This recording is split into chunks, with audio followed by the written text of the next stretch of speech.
Bonsoir, mesdames et messieurs. Bonsoir. Oh.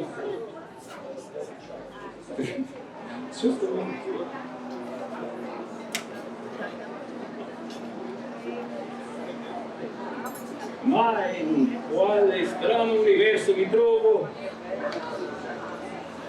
Have you not seen a spin? Have we met somewhere? Onde estamos é uma questão de quem somos, or maybe it's other way around. Oh, on my way here, ao vir para cá, eu parei rapidamente num pub para fugir da chuva noturna e entrei e não havia alma alguma, exceto uma única pessoa, um homem bem barbudo, cabeludo, sentado sozinho no bar, com uma garrafa de whisky na sua frente. Eu não sei o que vocês teriam feito, mas como eu tenho medo dos seres humanos, mas meu medo dos cachorros e do trovão é maior ainda, eu me sentei do lado dele e tomamos alguns whiskies sem uma única palavra ser falada. Até ele olhar para mim e falar: "Você não está preparado." Ora, ele se despiu lá na minha frente, tirou a própria camisa e deu para mim.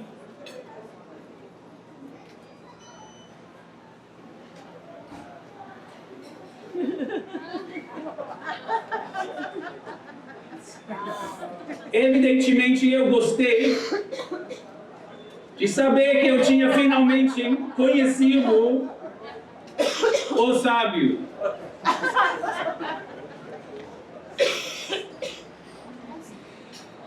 Se o Sócrates deixasse a casa dele, encontraria o sábio sentado à sua porta. Se o Judas sair esta noite, um de vocês, os passos dele levarão a Judas mesmo. Minha ideia é que caminhamos através de nós mesmos o tempo todo, encontrando ladrões, gigantes, fantasmas, homens velhos, jovens, mulheres, esposas, viúvas, o tempo todo encontrando a nós mesmos. Então eu gostaria de fazer uma experiência com vocês. Eu estou escrevendo um livro e eu quero a ajuda de todos vocês. Não sabemos até que ponto esse mundo independe de nós ou se começou e acabará com cada um de nós. Nem sabemos medir o efeito essa insegurança básica tem sobre nós. Então, fechem os olhos, fechem os olhos, fechem os olhos e vejam. Os ruídos externos vão ceder espaço para os internos.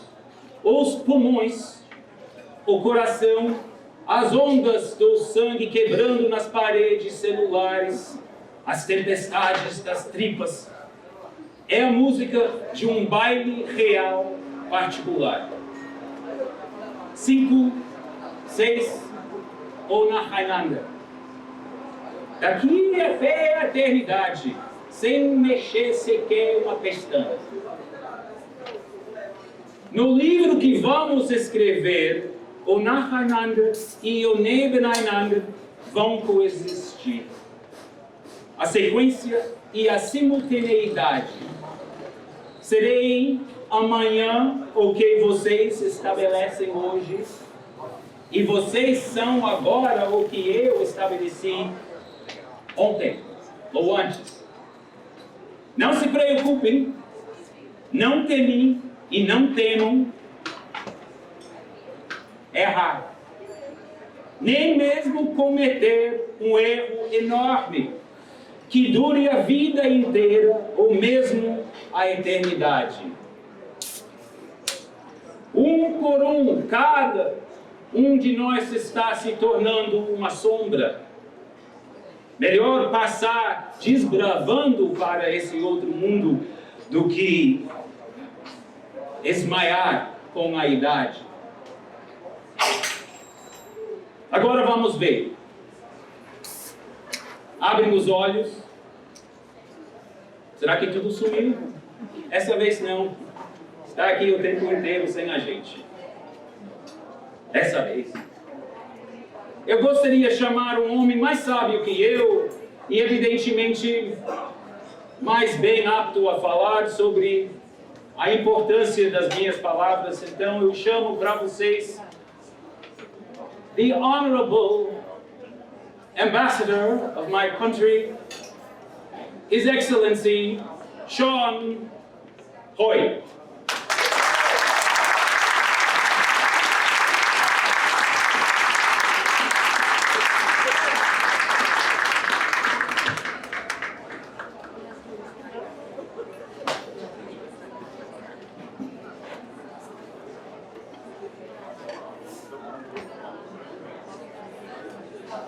Boa noite.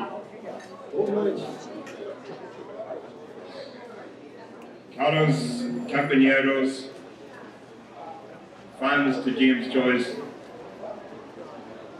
obrigado, Sr. James Joyce. É para mim uma grande honra e um enorme prazer poder participar da oitava edição da Bloomsday em Brasília.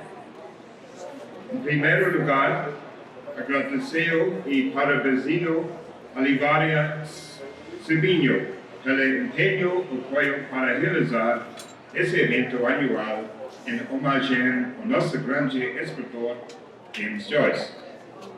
Mais cedo, tivemos o privilégio de ouvir uma palestra do acadêmico carioca radicado em Santa Catarina, professor José Roberto O'Shea, sobre as obras de Joyce traduzidas por ela para o português.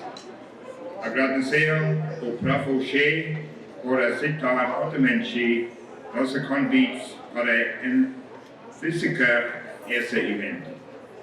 Teremos também a atuação de artistas de música e dança.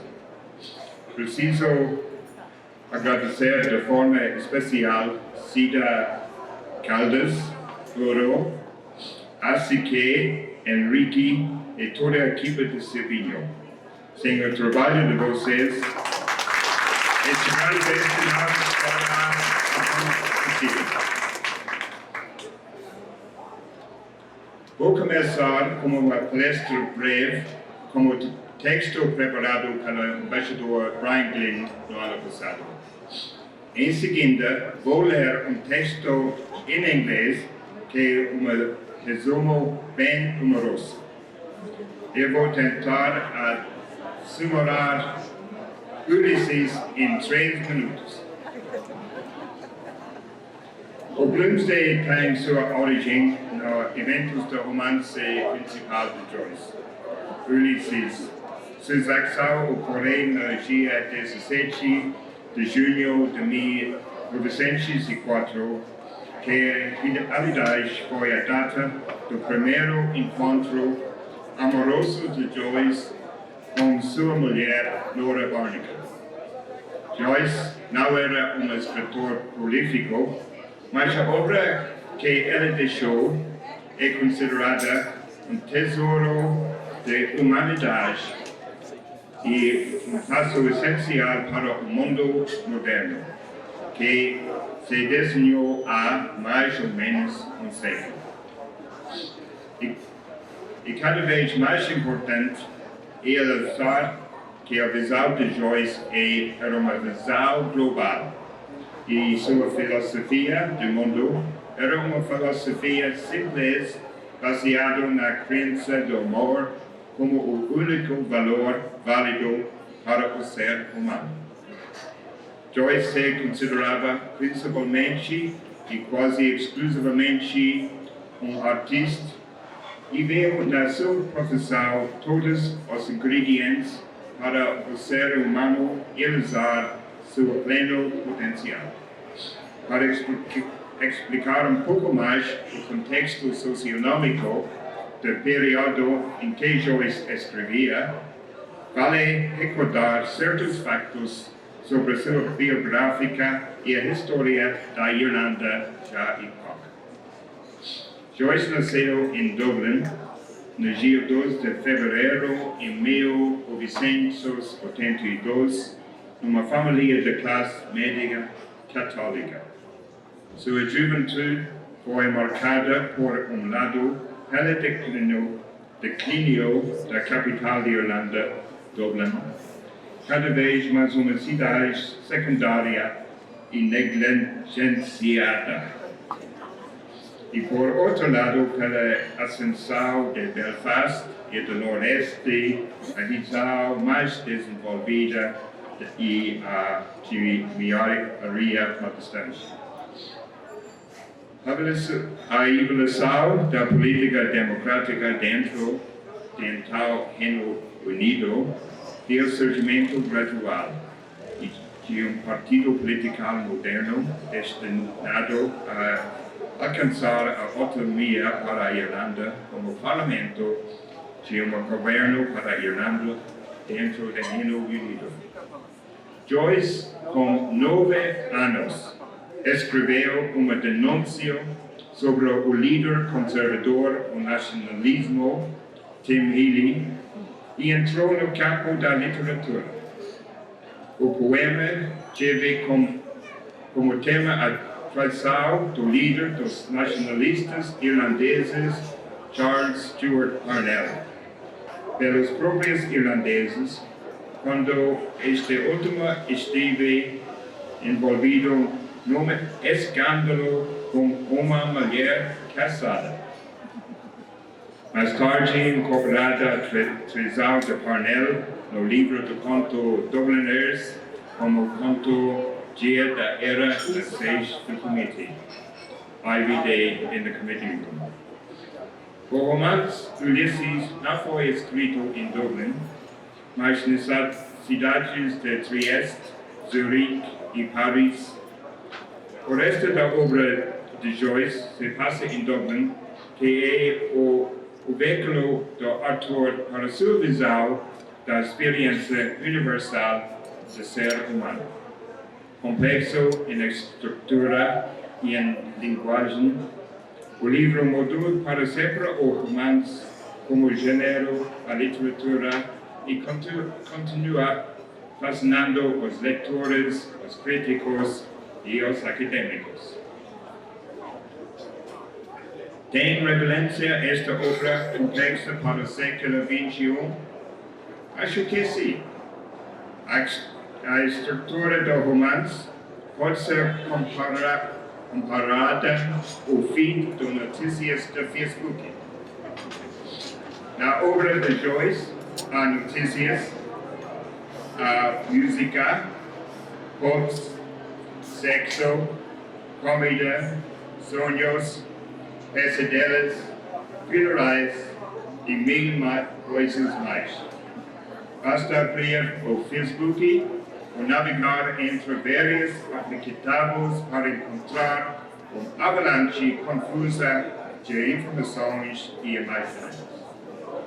Na cabeça de Joyce já circulava uma rede de informação e imagens que previam o bombardeio aos quais estamos expostos todos os dias. Para terminar, queria citar dois autores para indicar como a obra mestra de Joyce dividiu a crítica contemporânea. A escritora inglesa Victoria Woolf diz sobre Ulisses que era a obra de universitário nojento cutucando suas espias. Obviamente, ela não deu like, não curtiu, mas o escritor irlandês George Bernard Shaw, que imitou o Amiradava, diz sobre Joyce: o talento irlandês, quando é talento sério, pertence ao grande mundo e deve ser comportar à altura da sua vocação global.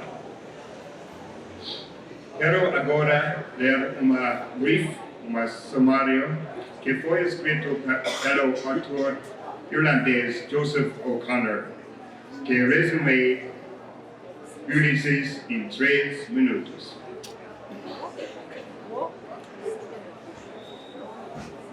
Vamos? Happy birth, Bloom. James Joyce, yes. Happy birth, Bloom, yes. And the people who like him, they gather to bless and come mess, and indeed they say yes. Yes, I confess. And he wrote in the stream of consciousness. Yes, where you don't say your woman did this and then left. Where your man moves his in and says to the room, but Bloom, that's our hero. You're inside his head and you're sailing the seas of his marital bed, or wherever you're led by the thoughts that go drifting and shifting in his yes, as he saunters the city of yes. And he glances at moths, and he getting the hots, and he looking at the sky with his roving eye, and he bumps into neighbours, performing his labours, all in the Dublin days. And the words like birds, confetti fall of language, and the slang, and the yes, and the porter in the tops, and the Sandy Cove walk, and the Sandy Mock walk, and a sandwich in a jar in Davy Byrne's bar, and his memories mingle and jingle in his pockets, and tingle old songs of the yes. And the day does be boiling like blazes, yes. And the bells and the smells and the apples and chapels and the hope and the sweet lemon soap. And Stephen, who don't be believing in God, but there at the end he encounters a friend in the kips from the lips of the ladies of the night to be calling like summertime sadness. And what's the book about? Well, itself, I suppose, and yourself and myself and herself on the road, and you lads and you lassies, Ulysses, his missus, see, she's called Molly. At home in her bed and her thoughts in her head, and some of them shrewd and some of them rude and some of them flirty and some of them downright yes. And food for the forehead in a novelty borrowed called Sweets of Sin or something. Soliloquy, yes. Beautiful words, like solitary and eloquence got married, yes. Funny thoughts at words could fall in love, well think of the children they'd have. Yes, like Nora met Jimmy, their wedding so jolly, kind of silly, yes. Symmetry, cemetery, like Paddy Dykeman dead, and up to Glasnevin and maybe to heaven, and Leopold thinking his thoughts. Yes, in his carriage, thinking of his marriage, and the city rolls around him and the noise and the boys, and they sell in the papers and thinking of capers, and garters and gutties and bantams and phantoms, and moonfruit and mirth, and mothers giving birth, and Bloom such a darling old dear. But it's a many easy years, sweet baby James, James will remind you. Through trouble and trial, there's things to be proud of still. Yes, him, yes. Maybe the more we love, or a novel you read, or a red-weathered moon, or something was said in your kitchen, or walking in on his birthday through Stephen's Green, in the yes of the yes. James Joyce, yes, that's what it means. A book with a look for the secret it tells. We can walk from the tomb, and we still might bloom, for the very last word will be yes. Obrigado.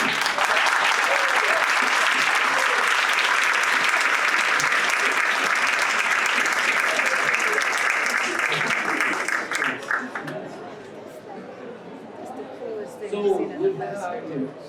Susan Boy, please come and share with us a song. And boyfriend here.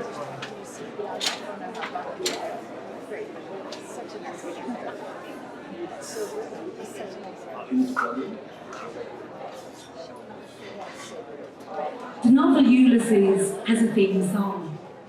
It's a charming, sentimental tune called Love's Old Sweet Song. And the references in the song are scattered throughout the novel. It's the song that Molly Bloom plans to sing at her upcoming concert. So, let's have a go at it.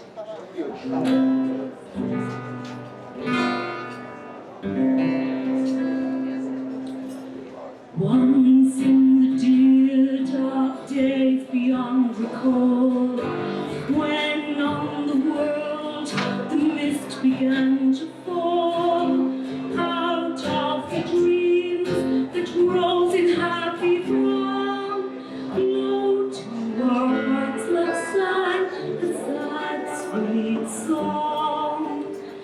And in the dusk where fell the firelight gleam, softly tuned itself into a dream. Just a song at twilight, when the lights are low, and the flickering shadows softly come and go. Though the heart be weary, sad the day and long, sing to us at twilight love's own sweet song, love's own sweet song. Even today we hear love's song of yore, deep in our hearts it dwells forevermore.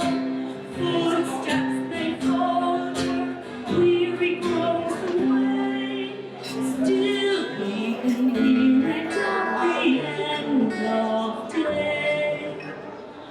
So to the end, when lights and shadows fall, love will be found the sweetest song of all. Just a song at twilight, when the lights are low, and the flickering shadows softly come and go. Though the heart be weary, sad the day and long, still to us at twilight comes love's sweet song, comes love's old sweet song.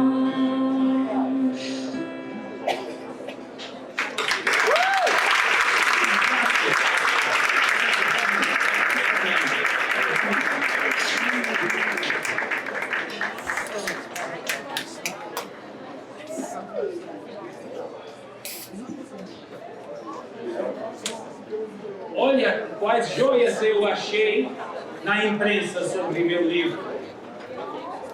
Os censores de guerra britânicos que liam uma versão serializada de Ulysses pensavam que se tratava de um código espião tão desconcertante. Era o texto.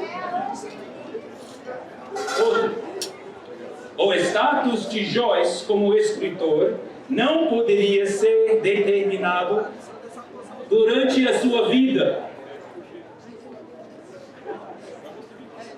Na opinião de alguns críticos, como Edmund Wilson, ele merecia se classificar como os grandes inovadores da literatura como alguém cuja influência sobre seus contemporâneos era incalculável. Por outro lado, houve críticos como Max Eastman, que lhe deu lugar com Gertrude Stein e T.S. Eliot entre os ininteligíveis.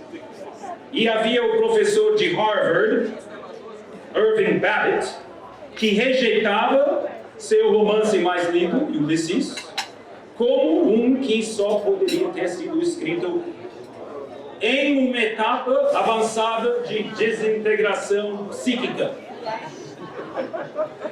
Isso soa como um estado de mente bastante útil, ou melhor, um estado de não mente. Eis um brasileiro, Paulo Coelho. Os autores hoje querem impressionar seus pares, e um dos livros que fez esse mal à humanidade foi Ulysses, que é só estilo. Não tem nada ali. Se você disseca Ulysses, dá um tweet. Essa é boa. A resposta do Stuart Kelly.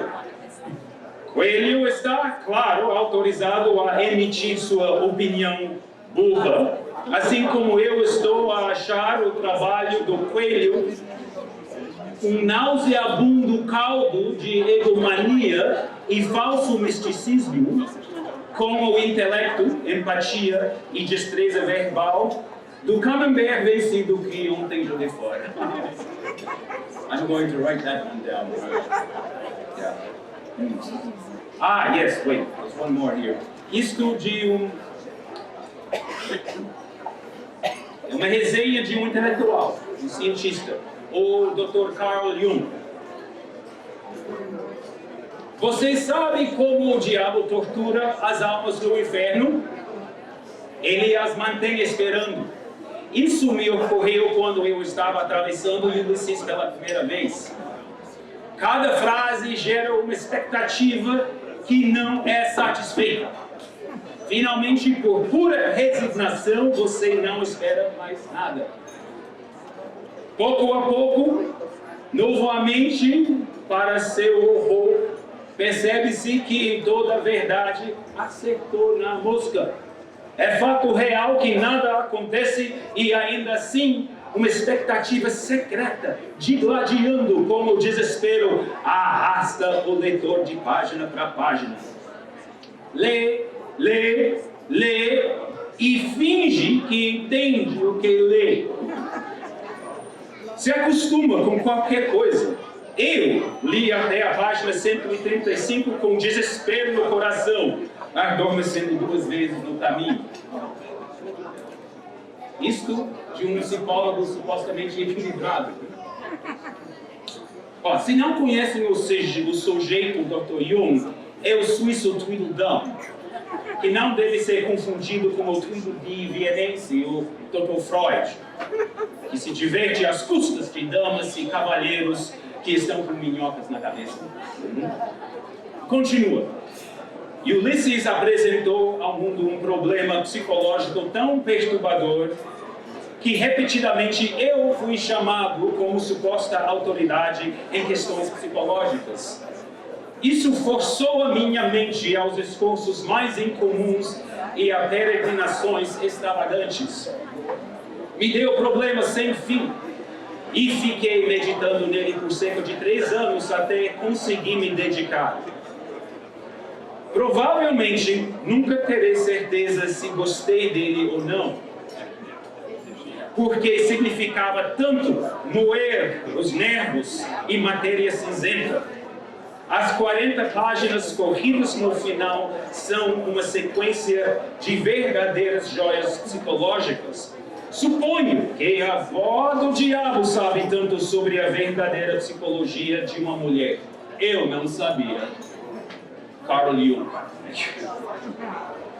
Agora eu chamo aqui a Michele Alvarenga, professora da Ilustre Universidade de Brasília, para ler para vocês uns trechos de Ulisses para vocês fazerem sua própria resenha.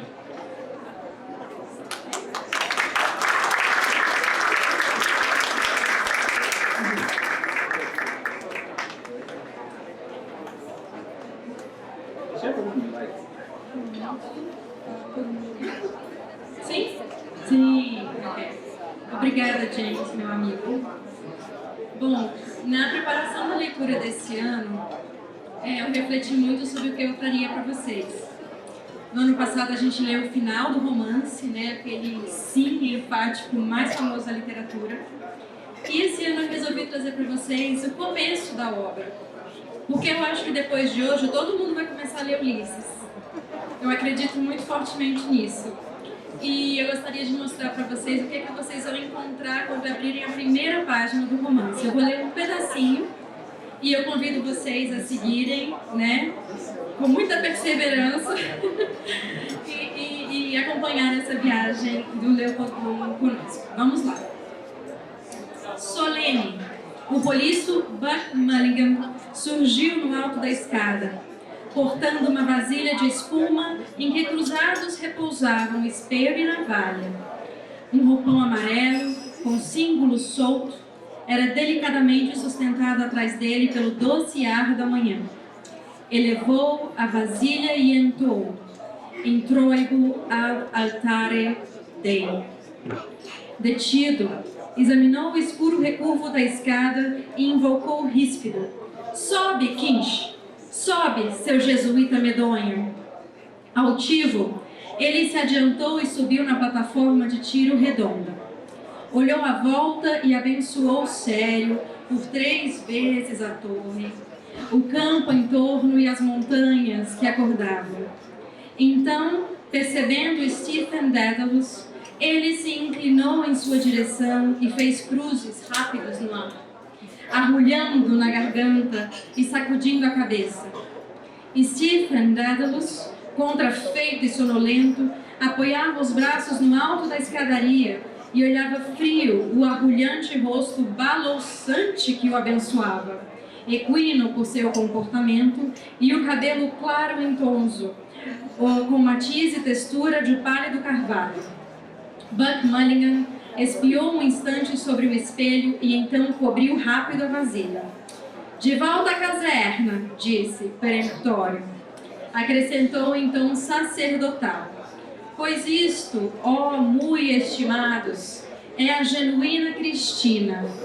Corpo chagado, alma e sangue. Música lenta, por favor. Fechem os olhos, cavalheiros. Um momento. Probleminha aqui com estes corpúsculos brancos. Silêncio, todo mundo. Silêncio, todo mundo. Eu tô repetindo, todo mundo fez isso. E olhou de canto ao alto e soltou um longo assovio baixo, um chamado.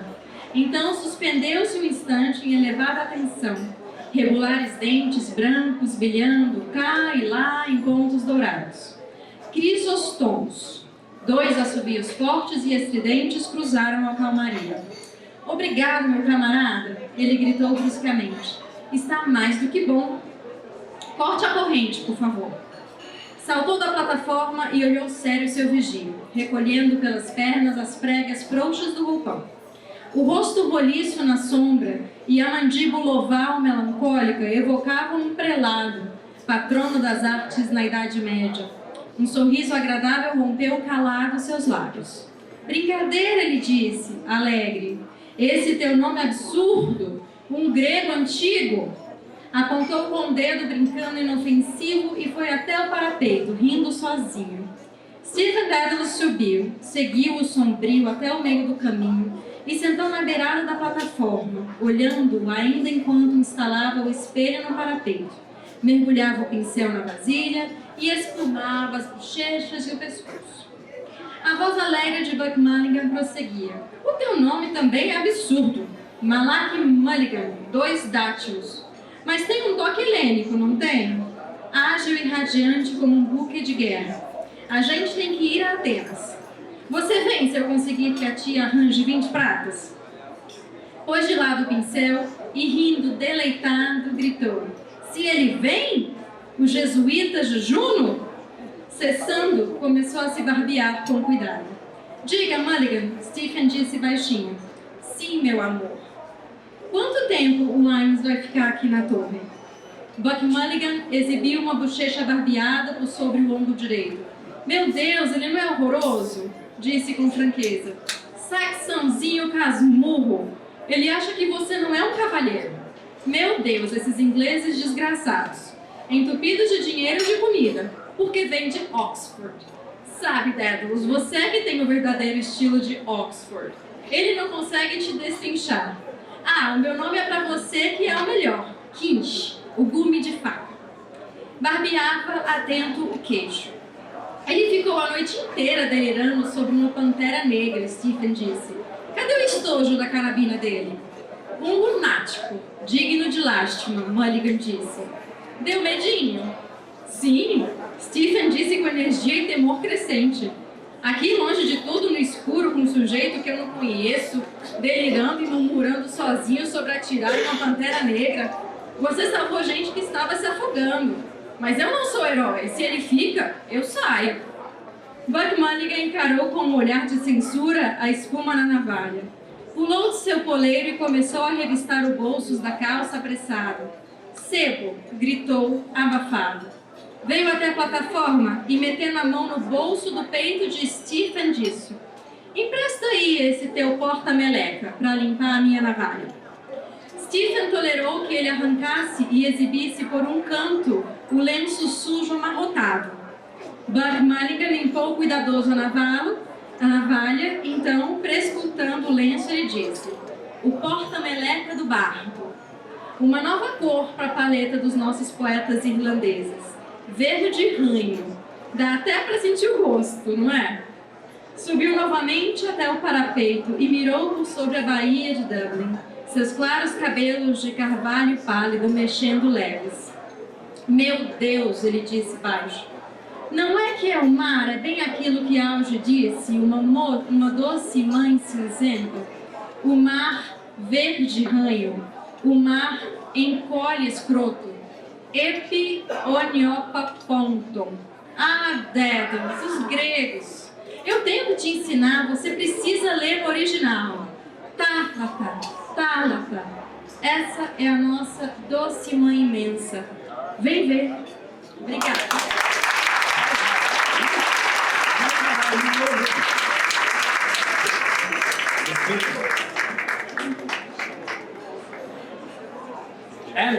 De fato, eu estou muito...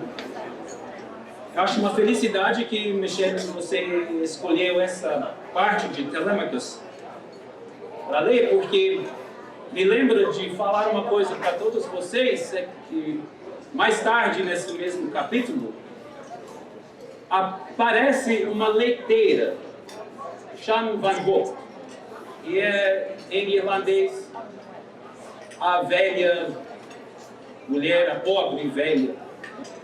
E ela vira um símbolo que eu acho interessante vocês entenderem agora. Talvez vocês brasileiros tenham como referência os parnassianos, como um movimento que queria resgatar a identidade brasileira no indígena, na cultura indígena. Eu li alguns e essa foi a minha impressão. Nós tivemos também um movimento de revivalists que achavam que seria interessante buscar nossa identidade no rural e no símbolo da paisagem anti-urbana e assim que vai. Aí o Shan Van Vogt aparece, essa leiteira, símbolo de tudo caipira. Mas Stephen observa que ela age de uma maneira muito submissa a Stephen e seus amigos. Por quê? Eles são de Oxford. E com isso Stephen acha que não tem jeito da Irlanda por esse caminho se sair debaixo do dedão da Inglaterra. E ainda mais, quando Haynes e Buck Mulligan começam a falar irlandês com ela, que supostamente ela saberia, ela acha que estão falando francês. Então, não é a ideia de Stephen e os intérpretes do meu livro falariam que não seria minha ideia que isso seria nosso caminho. So thank you very much, Michelle. That was very happy about me. But eu estou chocado e chateado e perplexo com o que eu li aqui agora. Tragédia motivada por delírio. Tenho que concordar. Acharam meu livro pornográfico e foi banido em 3 países. Se vocês tiveram essa impressão até agora, isso me faz pensar que não há heresia ou filosofia que seja tão abominável para a igreja quanto um ser humano.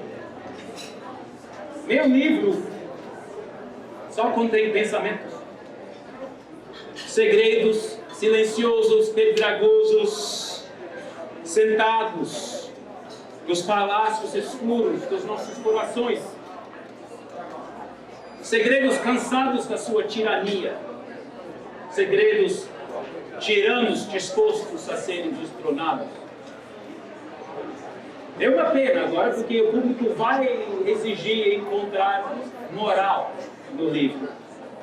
O pior pode tomá-la de uma maneira muito séria, e eu te dou a minha palavra de cavalheiro que não há uma única linha séria no livro. Simplesmente registrei Ulisses simultaneamente o que uma pessoa diz, vê, pensa, e o que esse pensar, ver e dizer faz com o que vocês freudianos chamam de subconsciente. Todos os grandes conversadores estão lá e eles dizem as coisas que eles esqueceram. Quanto à psicanálise, é nada mais que uma chantagem. Agora eu gostaria de chamar a embaixatriz de novo, porque ela dá uma experiência nítida para mim do sentimento do livro. E por favor, Gage and a Bela da Flauta, Marília Carvalho e o Ogro Laura.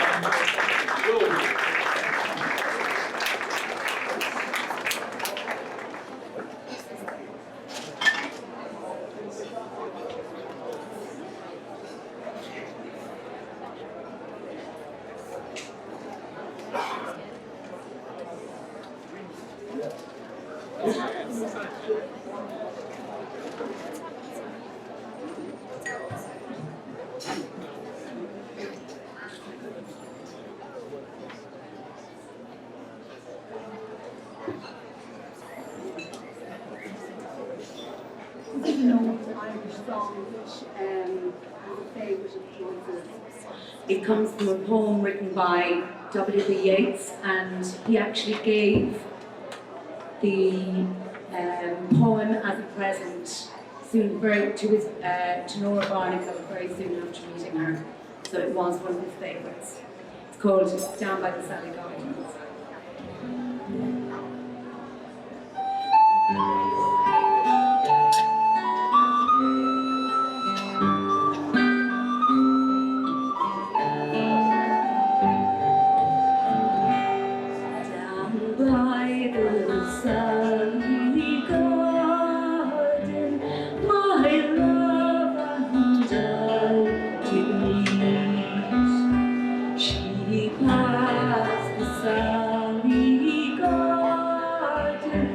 With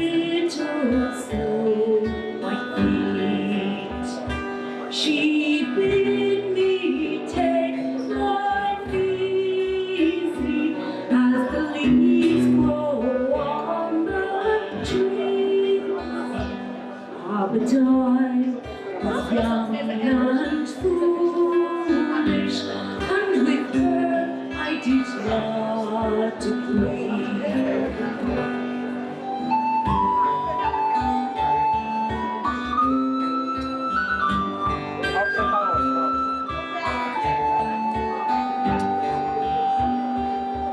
When I was 1 and 20, I heard a wise man say, give crowns and pounds and guineas, but not your heart away.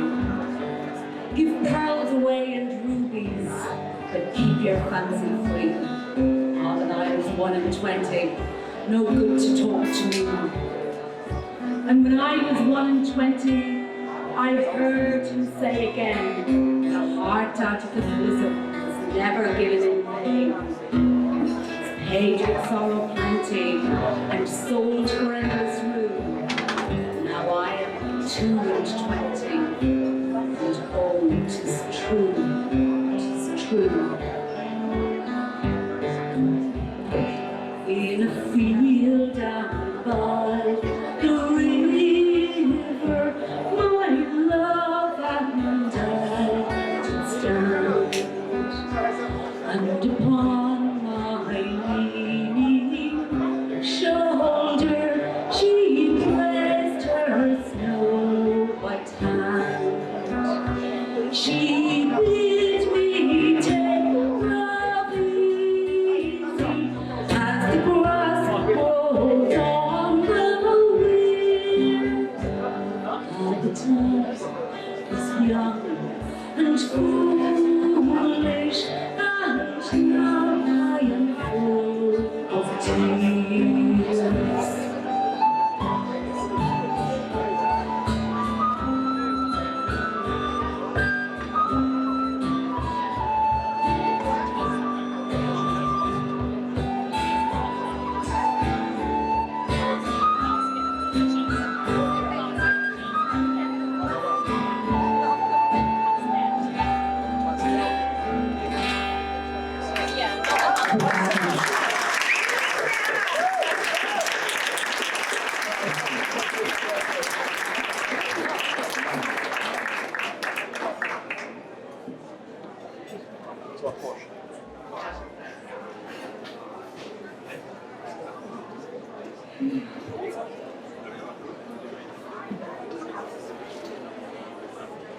Uma bela coleção poderia ser feita de impressões ou, digamos, lendas sobre a minha pessoa. Eu gostaria de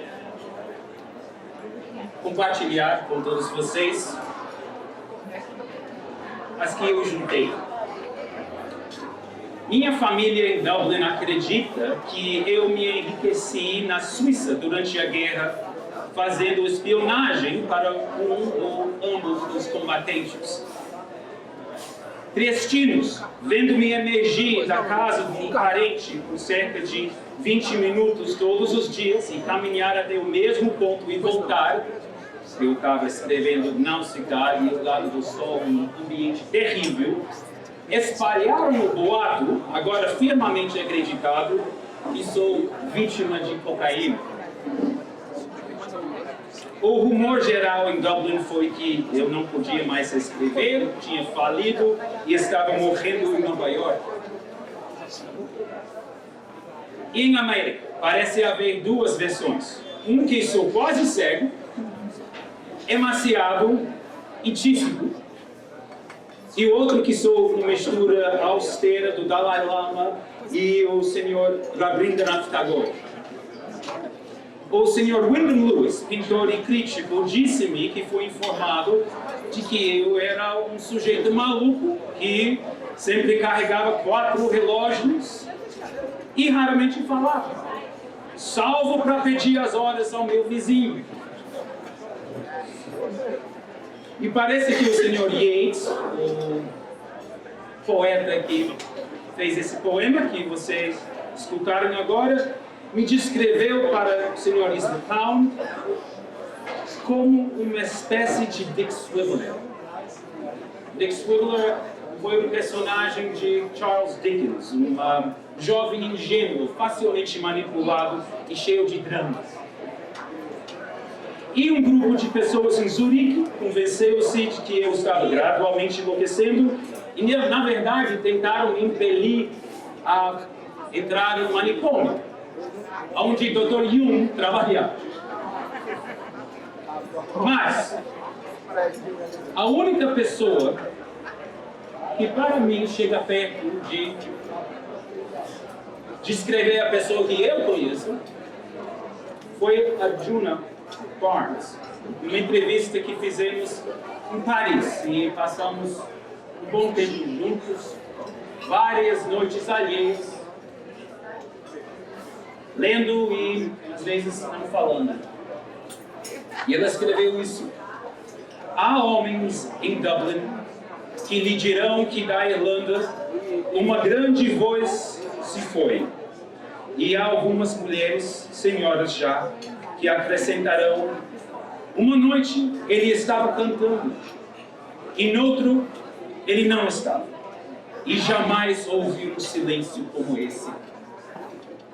O pensamento de que Joyce era cantor talvez não seja revelação para o leitor casual de seus livros, especialmente Ulysses, onde é perceptível a qualidade do canto nas suas palavras.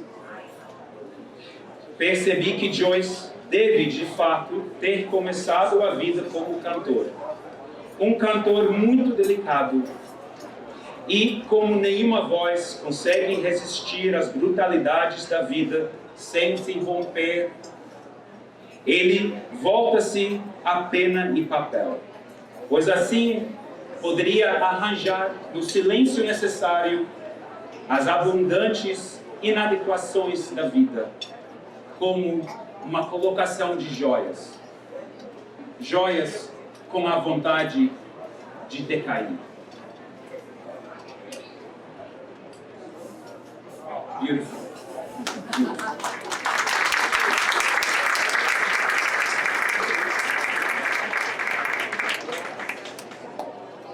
I'm going to call now my friends back to the stage to do another reading. So, Michelle, please would you come with the Honorable Sean and Susan Coy, and anyone else who wishes to read. You're welcome on this stage.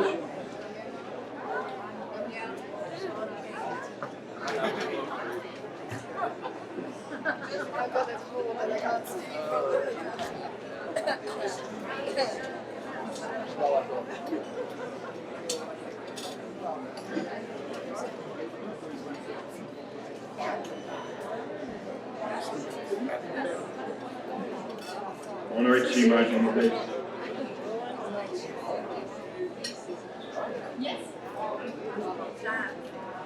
The opening scene of the most famous, notorious, and greatest novel of the 20th century, James Joyce's Ulysses, shows Buck Mulligan standing on the roof of a Martello tower overlooking Dublin Bay as he is about to ship. He is calling on one of the three main characters, Stephen the Dallas, whom he ironically calls a fearful Jesuit, and Kinch, a nickname meaning a knife. A cena que abre o mais famoso e renomado romance do século XX, Ulisses, de James Joyce, nos mostra Buck Mulligan no topo de uma torre martelo, observando a Baía de Dublin, enquanto se prepara para fazer a barca. Ele chama um dos três personagens, Stephen Dedalus, a quem ele ironicamente apelida de jesuíta temente, e Kinch, um nome que significa faca. Dedalus is indeed sharp and judgmental, a young man. He has lost his faith in God and probably in his country too. He will not bend his knee to the church, even as his mother had begged him to do so on her deathbed. His intellectual austerity is, as Mulligan detects, Jesuitical and possibly worse. O Stephen, na verdade, é incisivo jogador. Um rapaz jovem que perdeu há tempos a fé em Deus e possivelmente em seu país também. Ele não se curvará diante da igreja. ainda que a sua mãe, em seu leito de morte, lhe tenha implorado para fazê-lo. A sua austeridade intelectual, como Mulligan detecta, é jesuítica e possivelmente ainda pior que isso. The novel is called Ulysses because it follows the structure of Homer's Odyssey and the wanderings of its eponymous hero. Ulysses is the Latinized version of the Odyssey, the second oldest piece of fiction in the world, after Homer's Iliad. O romance é chamado Ulisses porque ele segue a estrutura da Odisseia de Homero e as andanças do seu herói. Ulisses é a versão latina da Odisseia, o segundo mais antigo texto ficcional do mundo, atrás somente da Ilíada, também de Homero. In feat of brazen intellectual co-option, Joyce renders Odyssey's long return home after the Trojan War as a day in the life of Dublin. Em um ato corajoso de cooptação desavergonhada, Joyce transforma o longo retorno à casa de Odisseu, após a Guerra de Troia, em um dia em Dublin. Instead of the Eastern and its interfering gods, we have Dublin, a city without a resident king or parliament, a jumble of nationalists and unionists, of Irish and British, of Catholic and Protestants, a city uncertain of its future within the British Empire on the cusp of nationalist revolution. Ao invés do Mediterrâneo e de seus deuses encheridos, nós temos Dublin, uma cidade sem rei ou parlamento, um conglomerado de nacionalistas e unionistas, de irlandeses e britânicos, de católicos e protestantes, uma cidade sem a certeza do seu futuro dentro do Império Britânico, no início da Revolução Nacionalista. Instead of years of adventures, encounters with gods and shipwrecks, we have one day in 1904. Joyce chose a date in honour of the first day he spent with Nora Barnacle, the 16th of June. He would spend the rest of his life with her. Ao invés de anos de aventuras, encontros com deuses e naufrágios, nós temos um dia no ano de 1904. Joyce escolheu essa data para homenagear o seu primeiro encontro com Nora Barnacle, dia 16 de junho, e ele passou o resto da sua vida ao lado dessa mulher. Instead of the Greek hero Odysseus, we have Leopold Bloom, a Jew struggling to make a living. Ao invés do herói grego, nós temos Leopold Bloom, um judeu se esforçando para se sustentar. And instead of the faithful Penelope waiting for Odysseus, we have the unfaithful Molly Bloom waiting for another man. Ao invés da fiel Penélope à espera de Odisseu, nós temos a infiel Molly Bloom à espera de outro homem. Daedalus stands in for Telemachus, son of Odysseus. He is Joyce's fictionalization of his younger self. He is intellectual, precocious, and like Hamlet and Elsinore, he is ponderous. He is trying to make sense of his feelings about his father and mother. He has rejected the dominance of Catholicism, but found no substitute. Only the sensory information from the world around him. Acutely aware of Ireland's history and its oppressive colonial relationship with Britain, he cannot partake in its reductions and limitations. Daedalus representa Telêmaco, filho de Odisseu. Ele é a ficcionalização do seu eu mais jovem. Ele é intelectual, precoce, e como Hamlet em Elsinore, ele é solene. Ele está tentando dar sentido aos seus sentimentos em relação aos seus pais. Ele rejeitou o domínio do catolicismo, mas não encontrou nenhum substituto. Somente informações sensoriais do mundo ao seu redor. Bastante consciente acerca da história da Irlanda e do relacionamento colonial opressivo com a Grã-Bretanha, ele não pode partilhar de suas reduções e limitações. Daedalus is Joyce just before Joyce opts to reject, through exile, a life in Ireland. Daedalus é o Joyce, antes de Joyce optar por rejeitar, por meio do exílio, uma vida na Irlanda. Also waking up that morning, at 7 Eccles Street in North Dublin's inner city is Leopold Bloom. As a Jew, he is an outsider and a wanderer. He is also rational and humanist, a believer in science and the primacy of love over ideology. After the death of his young son Rudy 10 years earlier, he remained saddened, but contemplatively so. Também acordando naquela mesma manhã, no endereço Rua Eccles, número 7, no norte da cidade de Dublin, está Leopold Bloom. Por ser um judeu, ele é um estranho e um errante. Ele também é racional e humanista, um homem que crê na ciência e na primazia do amor sobre a ideologia. Após a morte do seu jovem filho Rudy, ocorrida 10 anos antes, ele permanece entristecido e contemplativo. Joyce does not give him a biography, but Bloom is most likely imagined as a Jew from the Litvak Jewish community that came to Dublin in the 1880s and 1890s. Bloom ekes out a living selling advertising space, but he is not very committed businessman. He is married to Molly Bloom, the centre of his universe and of his concerns as he prepares breakfast.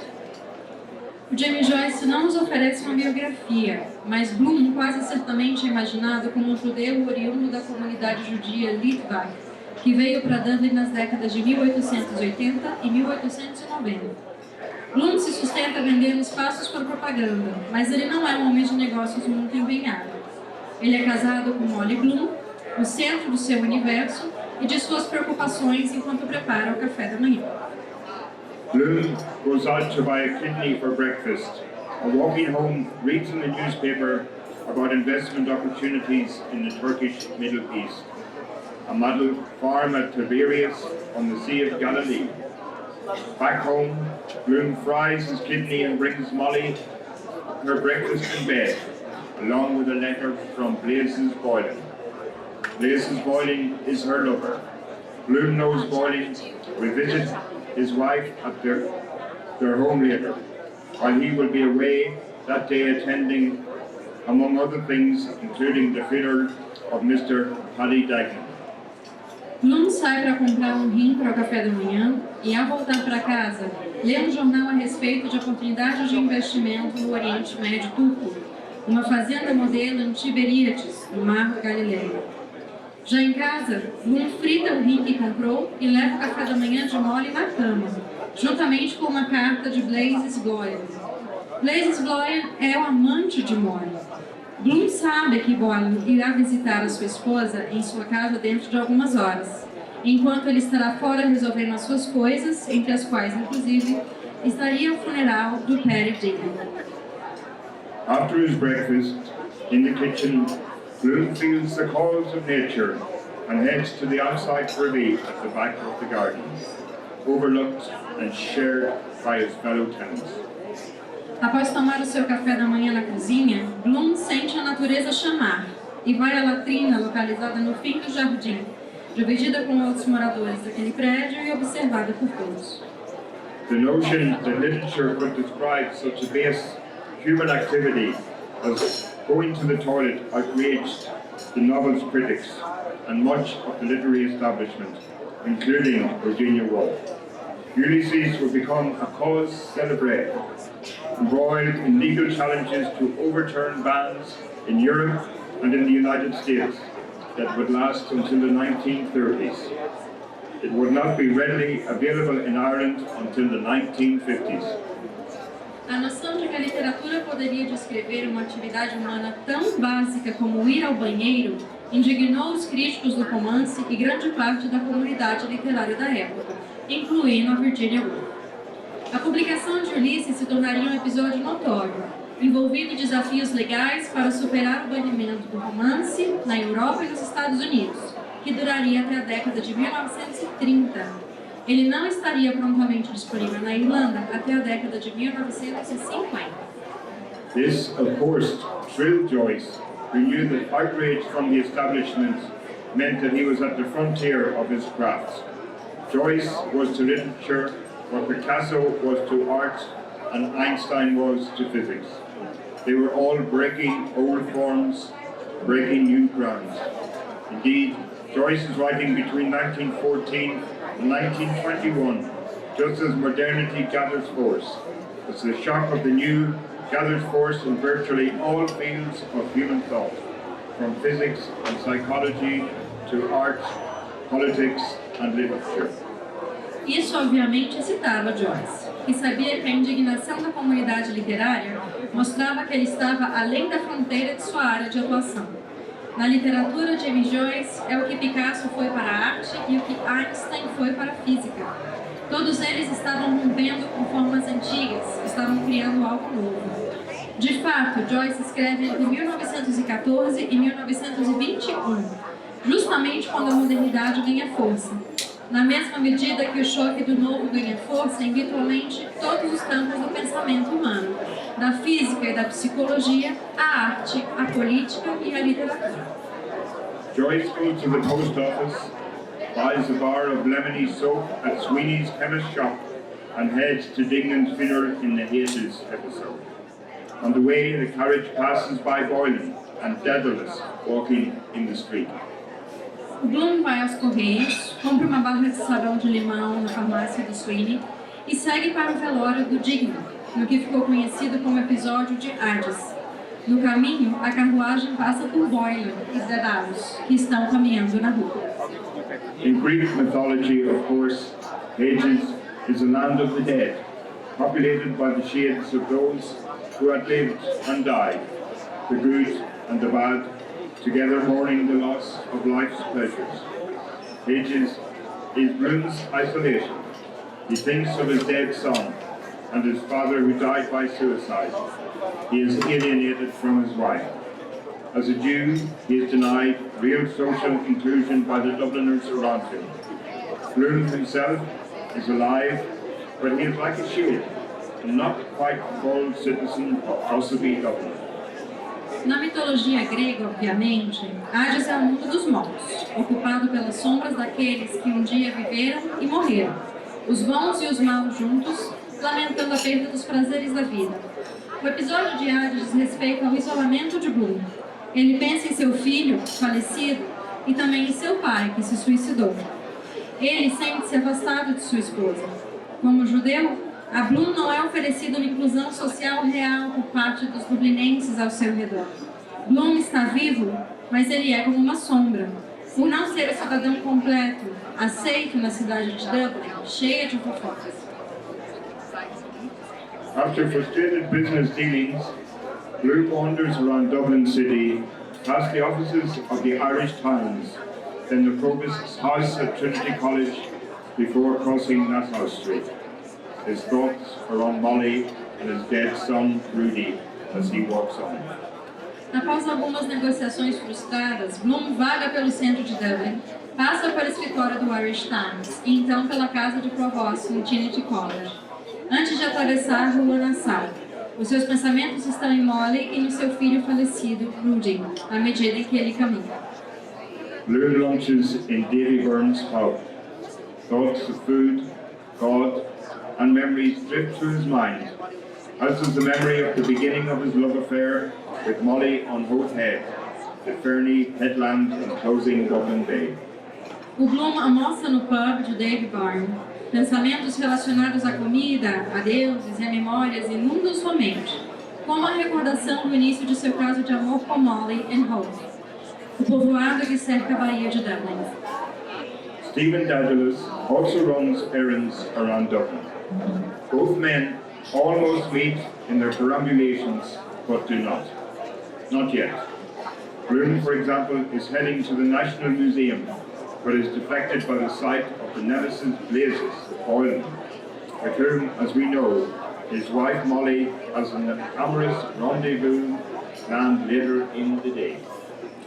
Stephen Daedalus também resolve algumas coisas em Dublin. Os dois homens quase se encontram em suas perambulações, mas não, ainda não.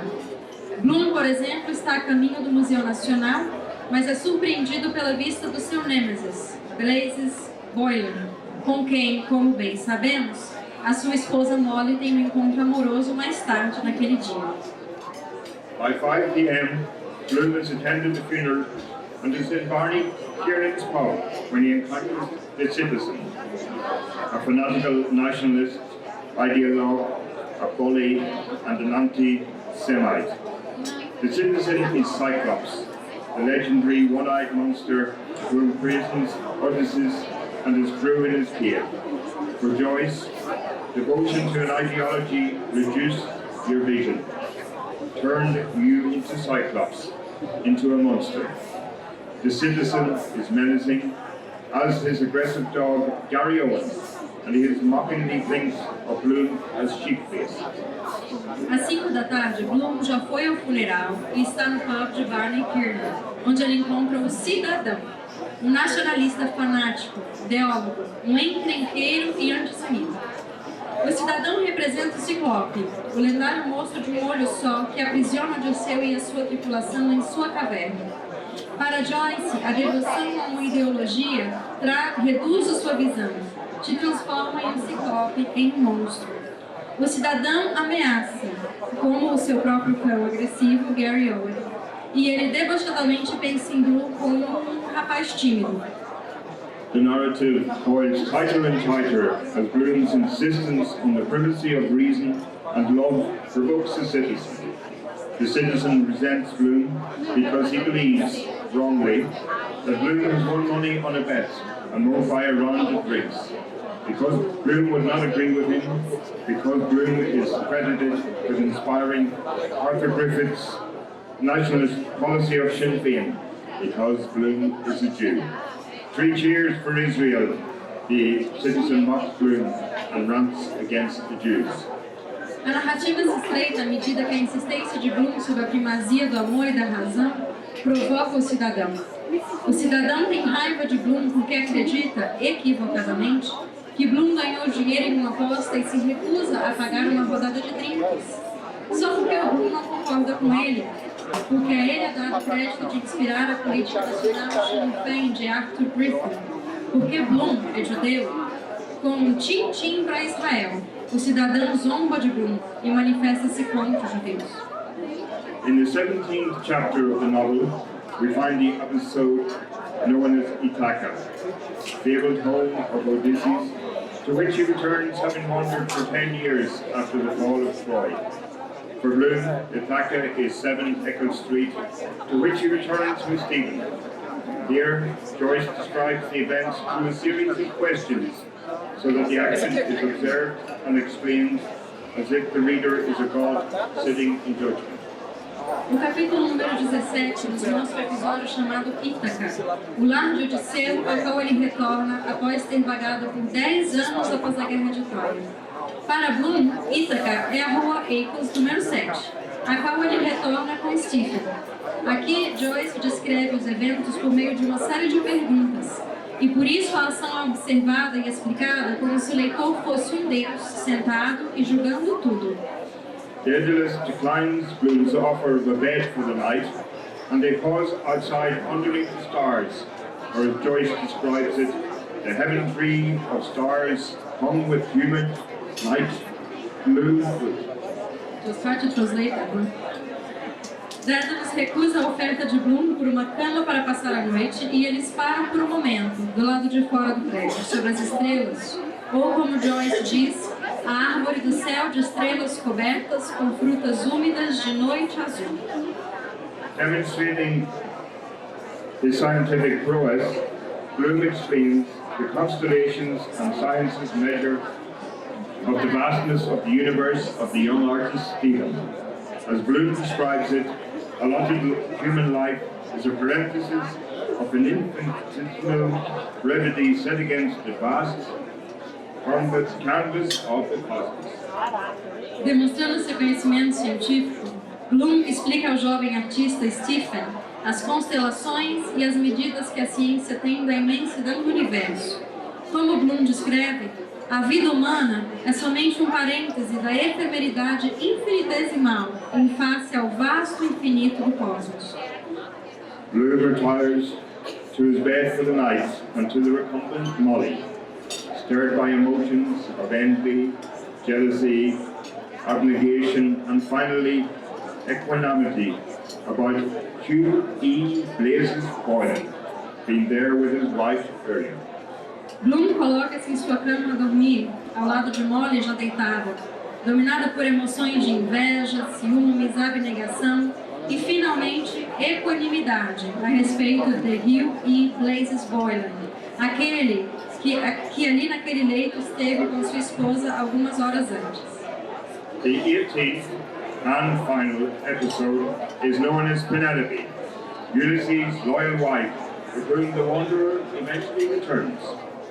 It begins with the word yes and famously ends with it. It is devoted solely to the thoughts of Molly Bloom, lying in the bed beside Leopold, in that half-sleep that jumbles memories and desire. O 18º e último episódio é conhecido como Penélope, a esposa fiel de Ulisses para a qual o herói errante eventualmente retorna.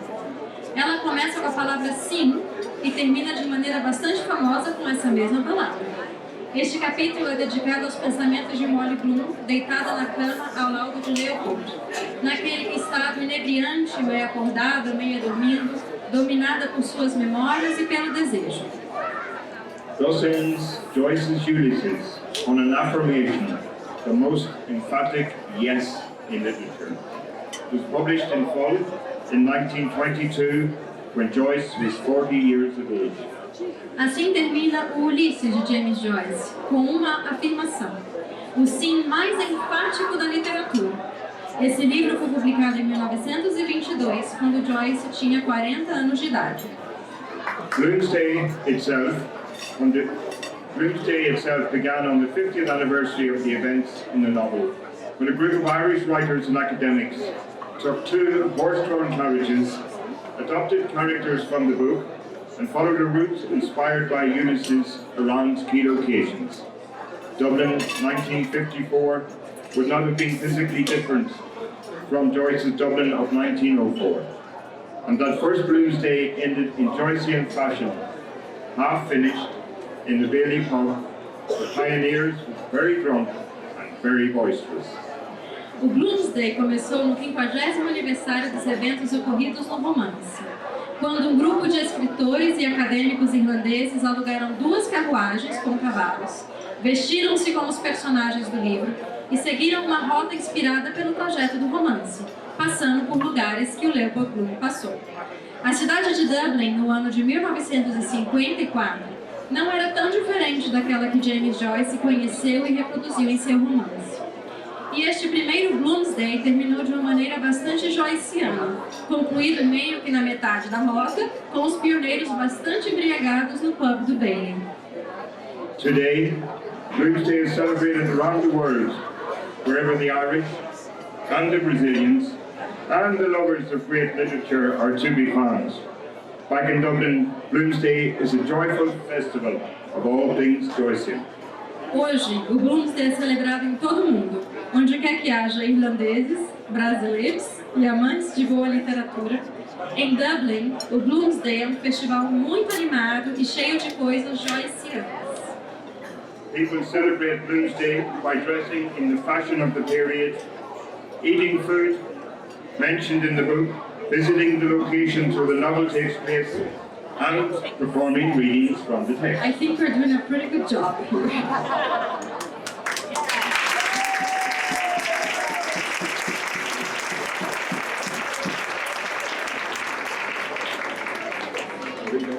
No, you can just go Let's to go the... that one. I hope you get a chance to experience Bloomsday in Dublin for yourself. In the meantime, I hope you've enjoyed this little taste of Ulysses, and that it encourages you to return to the book, and for those who have never opened it, to take that step. It is one of great immersion and one of the great experiences in literature. Eu espero que vocês tenham a chance de experimentar Bloomsday em Dublin um dia. Enquanto isso não acontece, espero que vocês tenham apreciado esta mostra de Ulisses e que isso os encoraje a voltar ao livro, lê-lo em uma das mais interessantes experiências de imersão da literatura. Obrigada.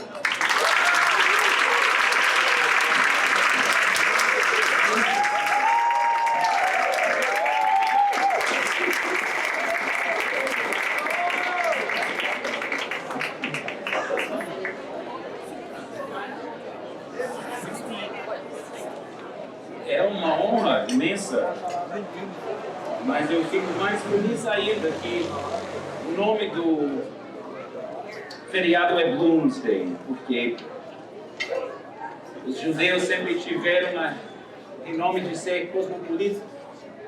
E hoje que está sendo celebrado em 50, 60 países, é um feriado cosmopolita mesmo. Eu só queria dar um fim para essa história da pornografia. A decisão do juiz americano sair, Sr. Woolsey, a reputação de Ulysses no mundo literário justificava que eu tomasse o tempo necessário para compreender a intenção com a qual o livro foi escrito. Pois, é claro, em qualquer caso em que um livro é considerado obsceno, deve primeiro ser determinado se a intenção era o que é chamado, de acordo com a frase usual, pornográfica. Isto é, escrito com o propósito de explorar a obscenidade.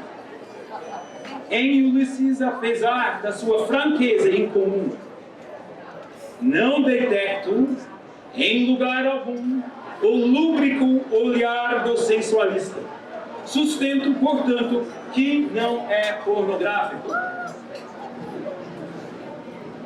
Nas passagens que tratam de sexo, o Sr. Woolsey fez uma pausa para observar que o leitor não deve esquecer que os personagens são celtas e o tempo é primavera. Sua decisão foi aclamada como uma das mais civilizadas já propostas por um juiz americano. Alguém me entende?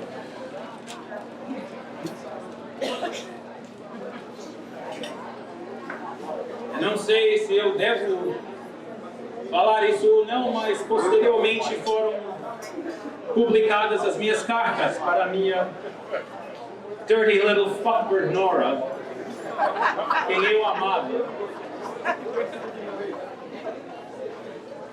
I always carry one or two of them with me for inspiration and to remember quanto eu a amava. E não sei de vocês, mas eu senti uma certa decepção nas palavras do juiz de não detectar o olhar lúbrico, o sensualista. Tem bastante dessa ternura que ele está se referindo nas minhas cartas. Se vocês me permitirem, isso de 2 de dezembro de 1909, 44 Fontenoy Street, Dublin. Minha querida, devo começar por pedir perdão pela carta extraordinária que te escrevi ontem à noite. Enquanto escrevia, tua carta estava na minha frente e meus olhos estavam fixos, como estão agora mesmo, em certa palavra. Há algo de obsceno e lascívio no próprio olhar das letras. O som também é como o ato em si, breve, brutal, irresistível e diabólico. Lado a lado e dentro desse amor espiritual que tenho para ti, há um anseio feroz por cada polegada do teu corpo, cada cheiro, cada ato dele. Meu amor por ti me permite rezar ao espírito de beleza eterna e a ternura espelhada em teus olhos, ou te jogar embaixo de mim com a tua barriga macia para baixo e te comer por trás, como um porco montando uma porca, glorificando-se na vergonha explícita do teu destino revolvido e a calcinha branca de menina e a confusão das tuas bochechas douradas e cabelos emaranhados.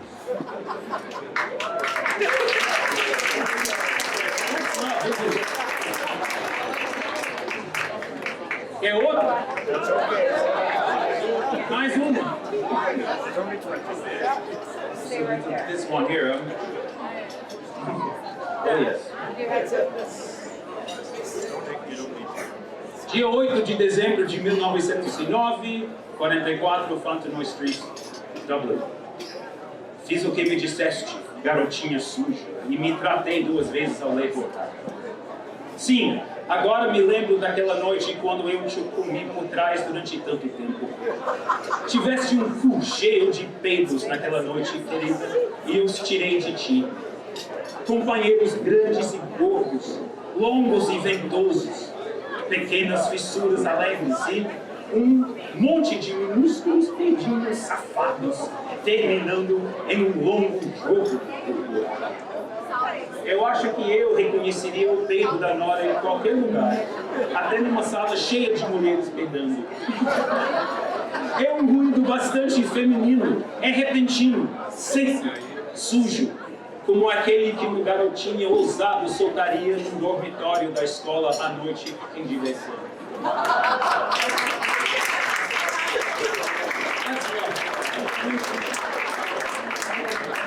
Então, eu gostaria muito de me despedir de vocês com uma única música, porque foi tanto citado e eu era cantor. Antes de dizer tchau, eu vou agradecer a esse estabelecimento, Sebinho, nossos amigos Euro, Cida, Henrique e toda a produção, o nosso grande bardo, Antônio Carlos Queiroz, que estaria com a gente hoje se não fosse uma pequena costura que tem que ser feita. E a banda, e a embaixada, o Sean e Susan, com seu apoio e sua participação hoje, foi maravilhoso poder contar com vocês.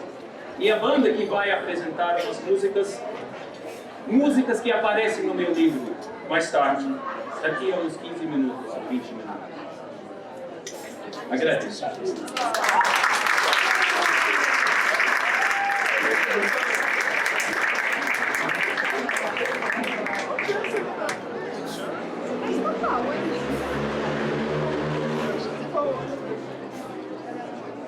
Oh, the money that here I spent it in good company, and all the harm that there I done, alas, it was to none but me, and all I done for want of wit to memory now I can't recall. So fill to me the parting glass. Good night and joy be with you.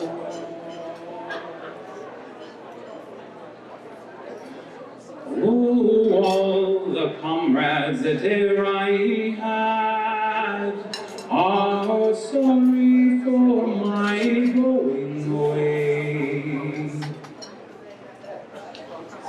and all the sweethearts that e'er I had would wish me one more day to stay. But since it falls unto my lot that I should rise while you should not, I'll gently rise and I'll softly call.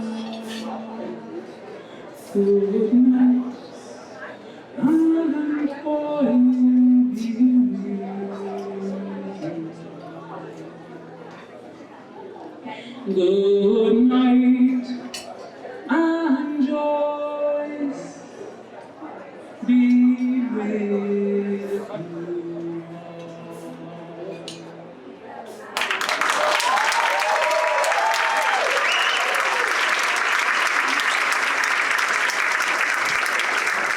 Daqui a 15 minutos a banda desce.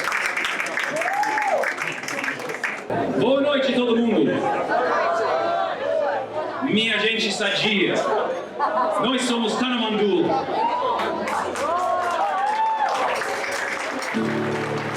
E nosso projeto pro Bloomsday é cantar músicas para vocês que são citadas no livro.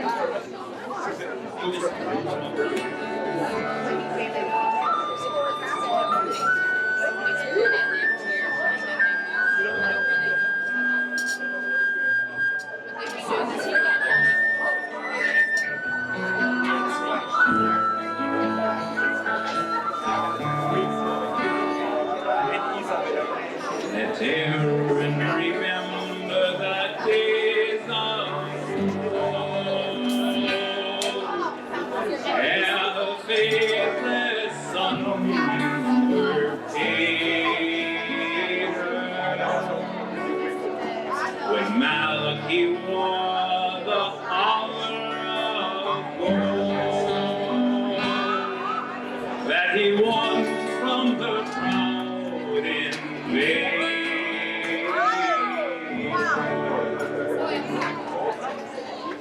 Let terror and remember the days of old, and the faithless sons betrayed. He wore the armor of gold, she won from the crowd in vain. When the kings were standard free, not heard, let the red flash lights fade. At the emerald gem of the west, and one was set in the crown of the strange.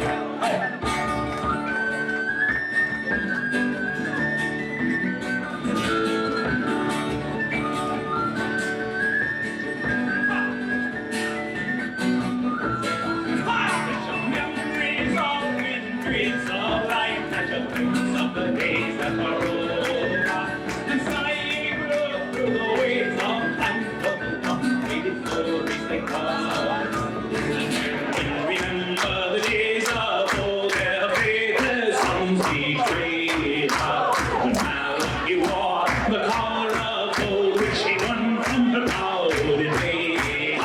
The kings were standing green on velvet, the red branch flags and the emerald gem of the western world sat in the crown of a stranger.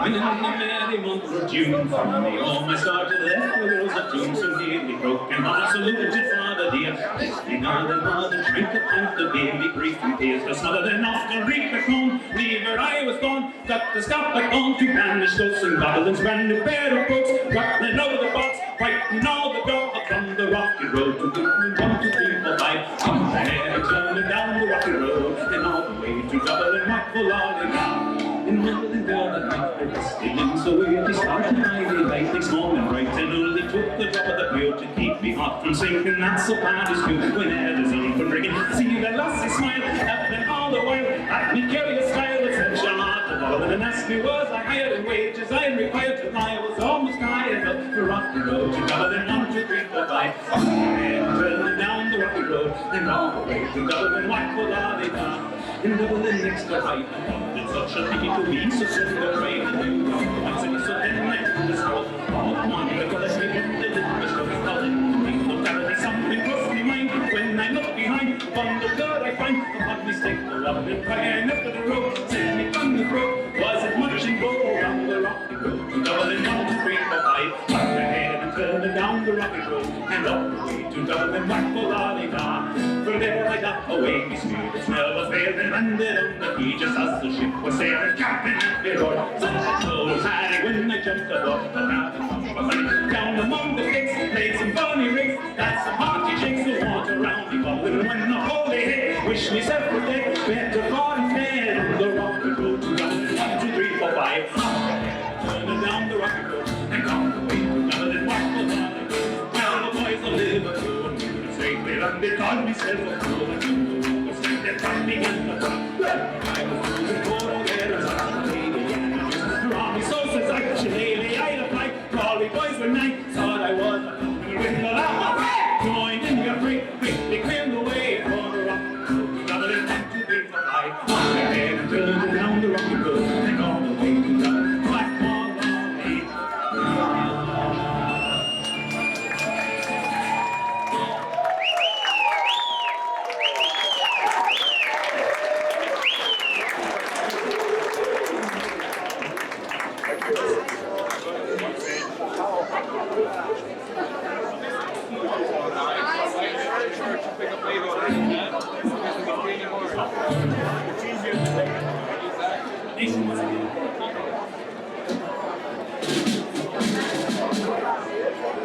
A lenda diz que essa próxima música foi a música mais pedida, mais cantada mundialmente nos anos 20. A Nation Once Again.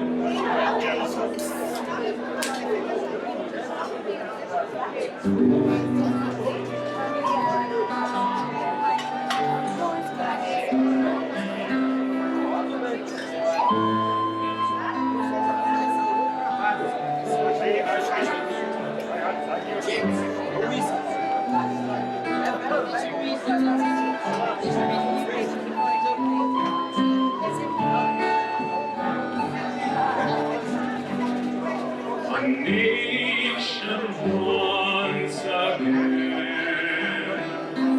a nation once again, let Ireland long of Providence be, a nation once again, everybody, a nation once again.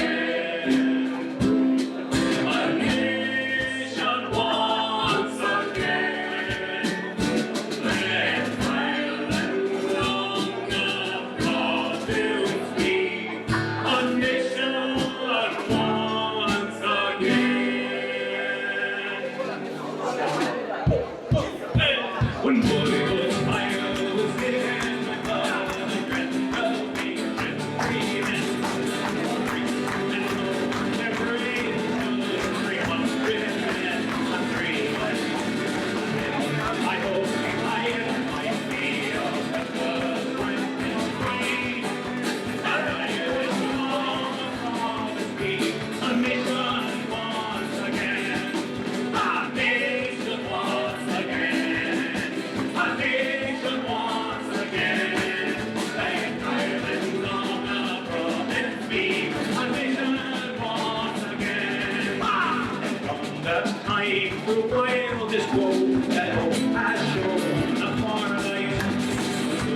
A minha filha veio faz 3 anos hoje.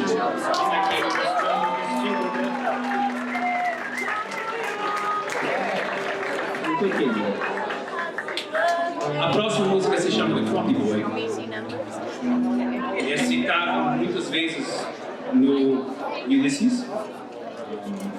Crappy Boy se refere crop ao estilo de cabelo curto que os revolucionários irlandeses usavam, diferentes dos ingleses que eram cheios de peruca e tal. E os franceses que haviam recentemente feito a sua revolução usavam também esse cabelo curto. E simbolizava também uma dependência, ou pelo menos a esperança de ajuda da França, da parte da Irlanda, para se livrar da Inglaterra.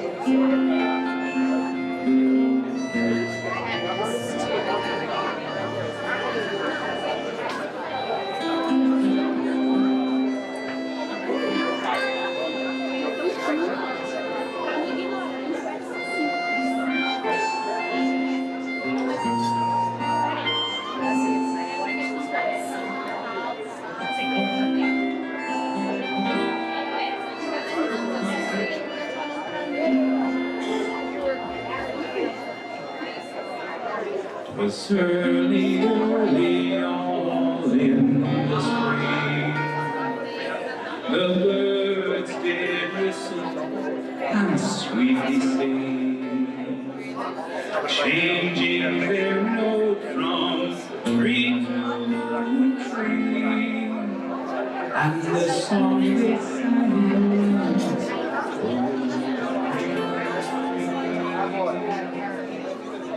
as I was walking up Westwood Hill, oh, who will blame me for to cry my fill?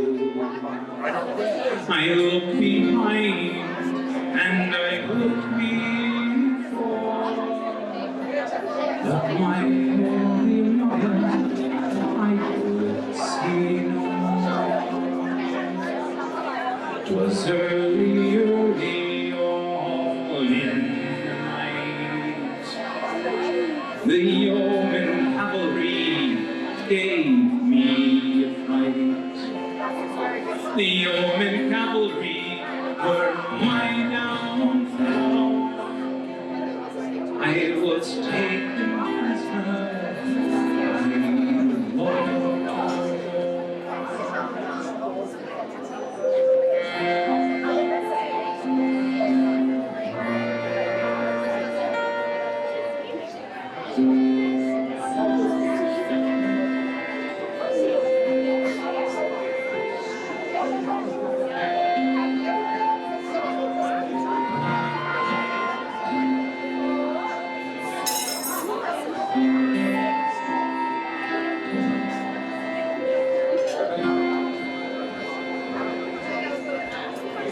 I was marching up Wexford Street, my own dear cousin, just my own dear cousin, didn't betray for one bare guinea, stole my life away. As I was mounted on that scaffold high, my aged father was standing by. My aged father did me deny, and the name he gave me was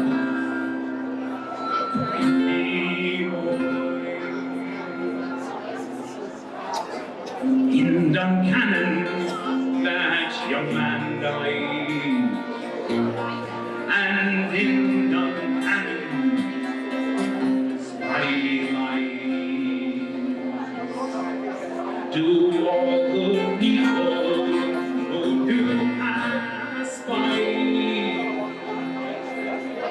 say a prayer, shed a tear for the rocky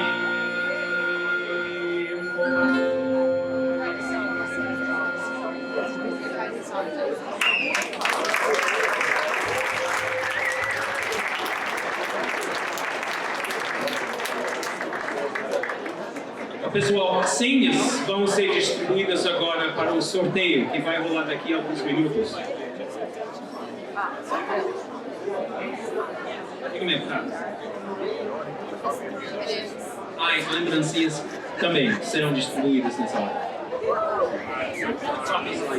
Essa próxima música também fala dos Crappies, só que é do outro ponto de vista dos ingleses, dos Orangemen, dos loyalistas, dos irlandeses protestantes of the orange color.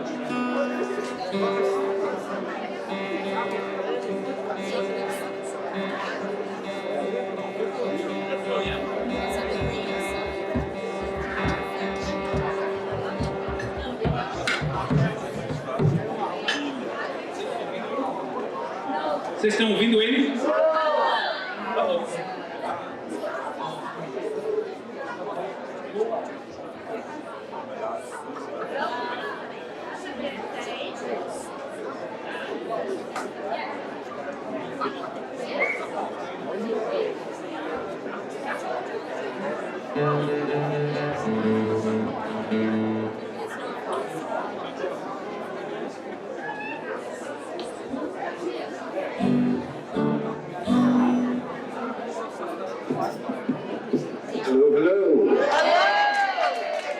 Ok, vamos começar tudo de novo. As minhas expressões, vocês não imaginaram o que eu estava cantando. Agora vai ver a realidade. No more milli-vanilli. Crappies lie down.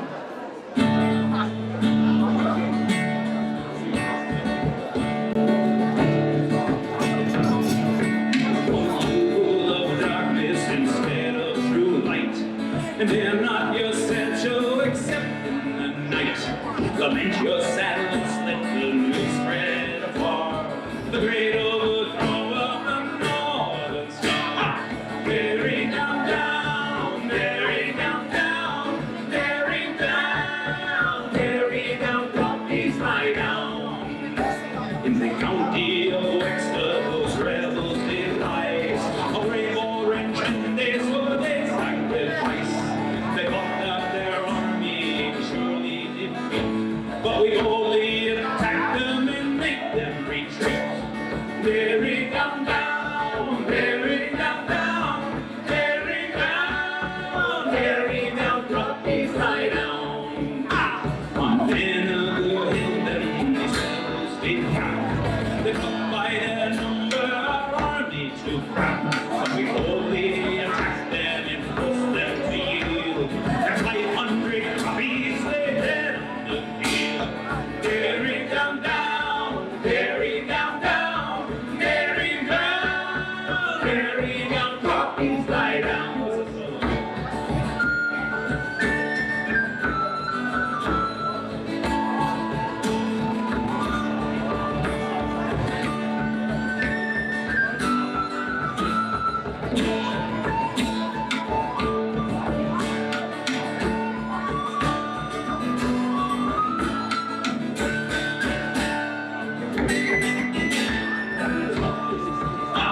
Colonel Campbell commanding the 1st Light Brigade. Pulsed up the hill as the attack it was made. He planted his cannon in such a fine spot and made those white Crappies to restless break up. Bearing down, down, bearing down, down, bearing down, bearing down, Crappies lie down. These rebels, they thought our command to seduce. They sent down big man with the white flag of truce. They thought that our army could good they would give, but the answer was Crappies, we won't let you live. Bearing down, down, bearing down, down, bearing down, bearing down, Crappies lie down. Then Desmond in tail with Bobby and Kate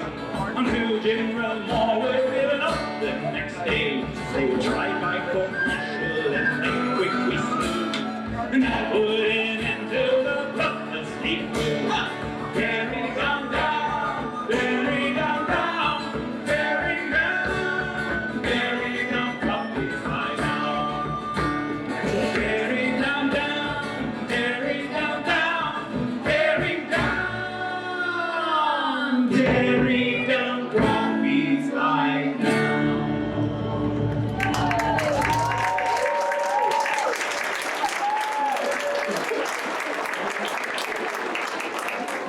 Apresentando para vocês o Diogo Vanelli na percussão.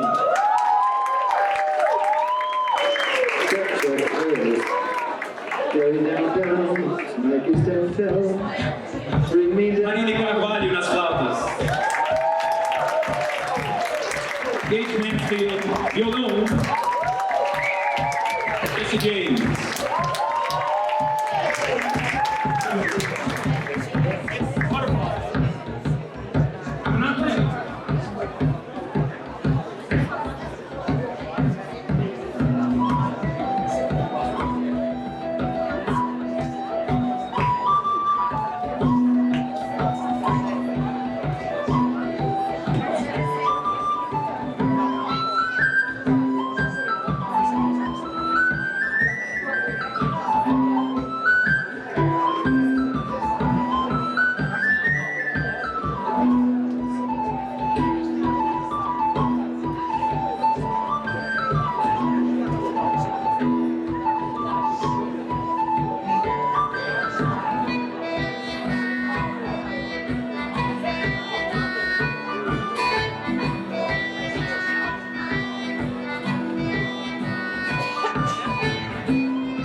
As senhas já foram distribuídas? Já? Você quer fazer o sorteio agora?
dwell on the sacred ground.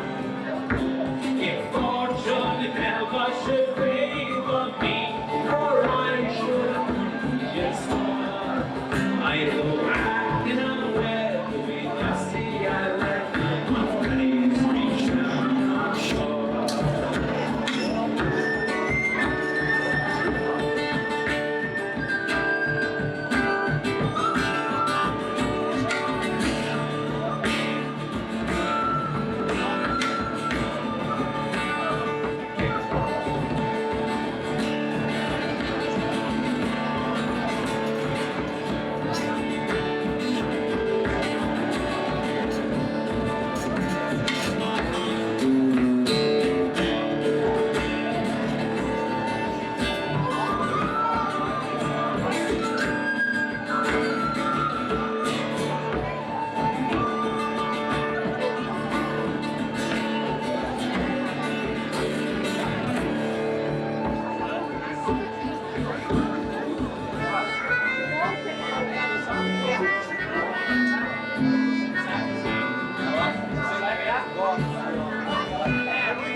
We safely reached the other side in 3 and 20 days.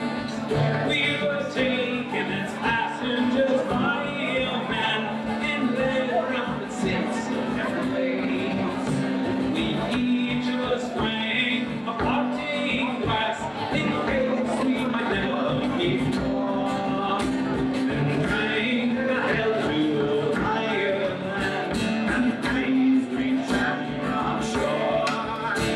So fare thee well, sweet eyes of dear, and bright lights to dairy town. And twice farewell to me comrade boys, who dwell on the scented ground. If fortune ever should favor me, or I should have money in store, I'll go back in a web with the lassie I left on nice green town shore.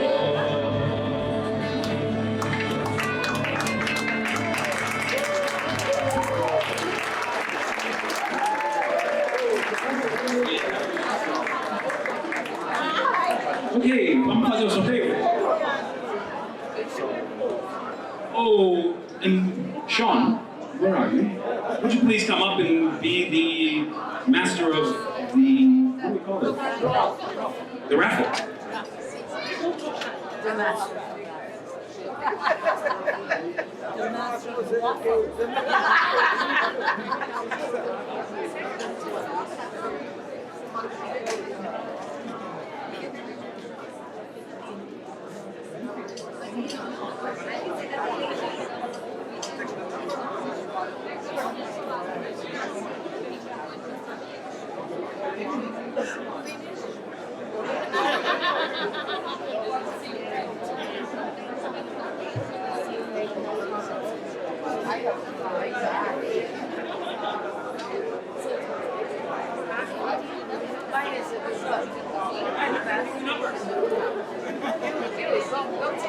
Morning, Arceline Hoy to the stage.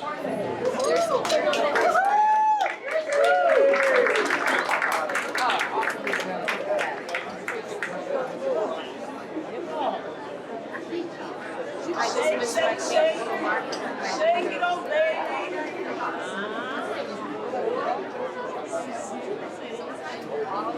You're such a good skirt. Okay, I would like to ask Dora to pick the first number.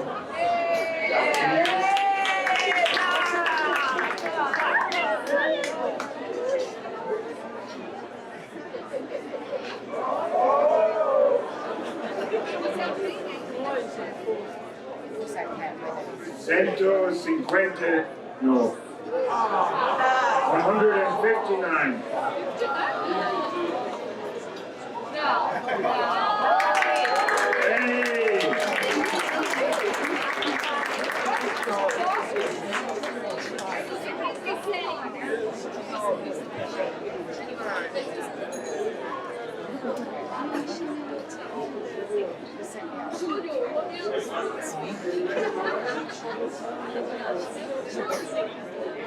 Ele mesmo fala assim, obrigado.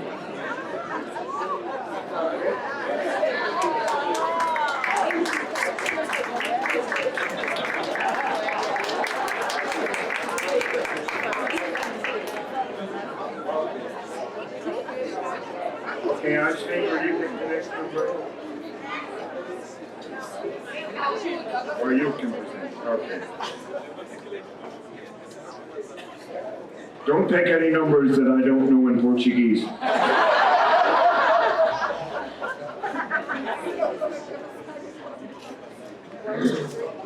It's a big long one.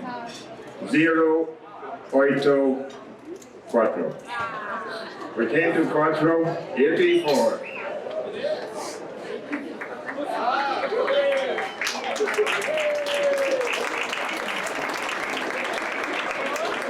Parabéns.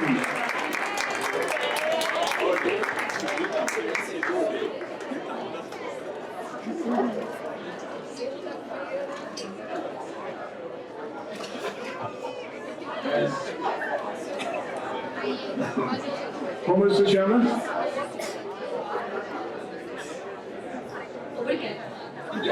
Obrigado, José. Parabéns.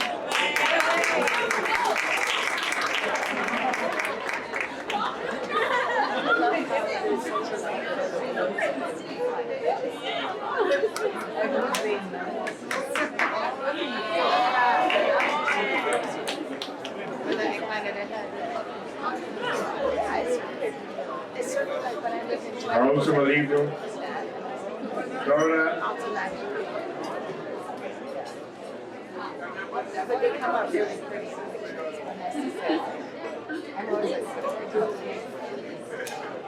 0, 9, 4. 94. 94. We're like, oh no, that's not so serious. Nobody's saying.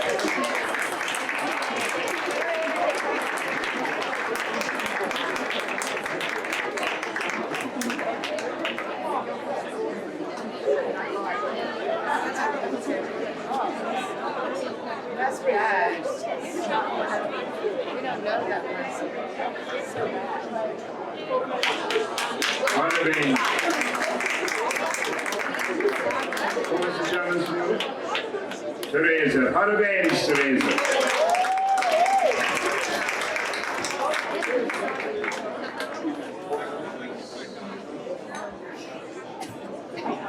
That's a great show.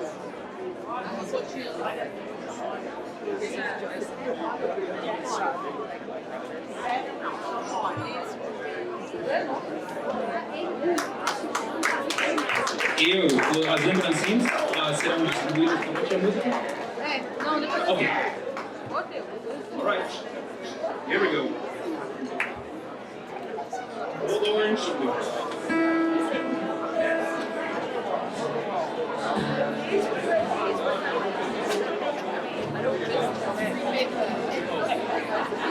Pessoal, a gente está fazendo uma promoção hoje à noite, nosso disco por só R$10.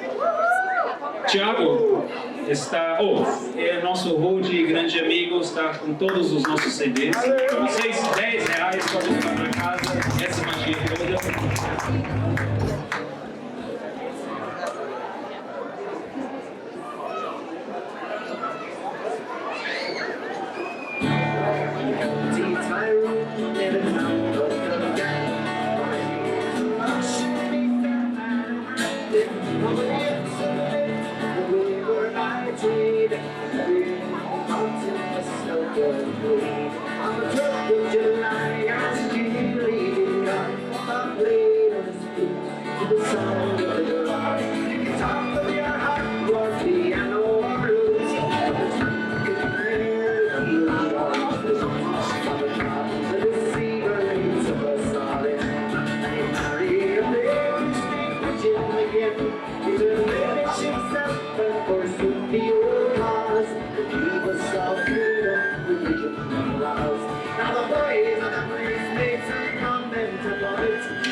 And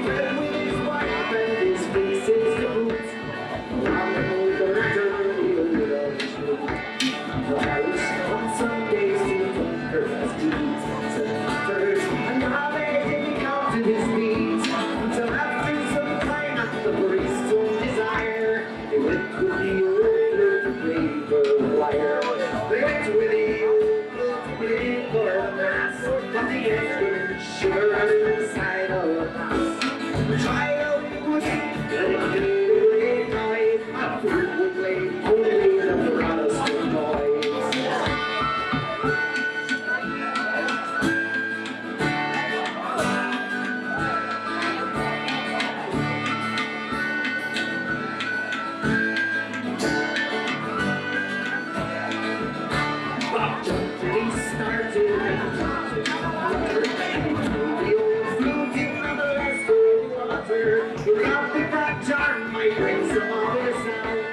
Tried it again, it's like crappies died out. And for all he would whistle and finger and blow, to break me the shoes, the back didn't go through. Kicked the ball and going water, and playing with sound. The one thing was street was a crappy man. And the council of police that was held the next day, they decided to banish the old blue parade. For they couldn't have heresy out of its head. So they knocked out a new one to bring in the soul. Now the old flute is doomed, and its fate is pathetic. It was fastened and burned at the stake as heretic. As the flames all around it, they heard a stage noise. The flutes that whistling in the hand.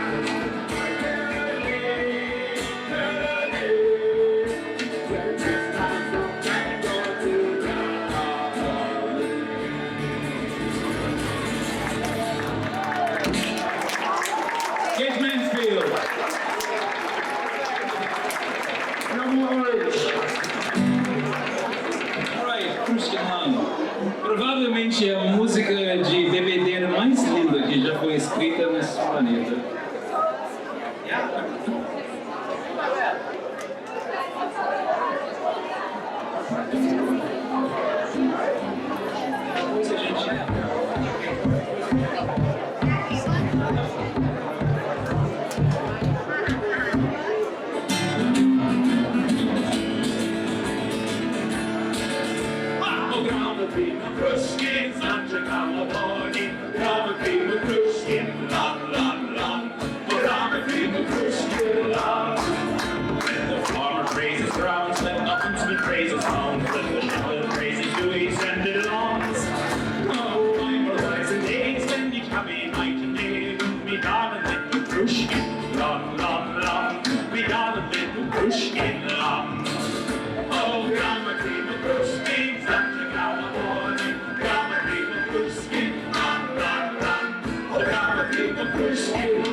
Immortal and divine, great market's God of wine, take me my adoption, your own son, in hopes that you'll comply and be cash on air and ride. Oh, me darling little Grushkin, long, long, long, me darling little Grushkin, long.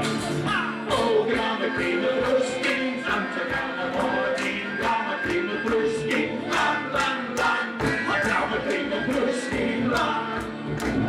When Philip appears in a few happy years, he'll say, why don't you come along with me? I'll say, become your neighbor, what to say me neighbor, to take another Grushkin along, long, long, to take another Grushkin along. Oh, grandma came a Grushkin, Santa grandma morning, grandma came a Grushkin, long, long, long, grandma came a Grushkin, long. Have a little song.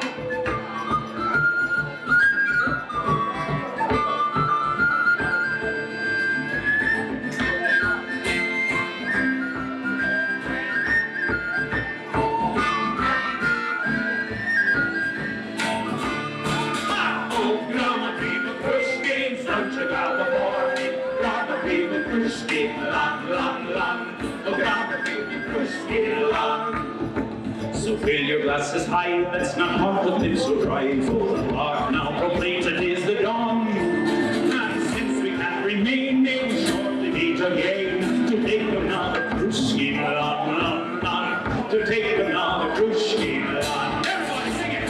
Gonna be the Grushkin, Santa gonna warning, gonna be the Grushkin, long, long, long, gonna be the Grushkin, long. One more time. Gonna be the Grushkin, Santa gonna warning, gonna be the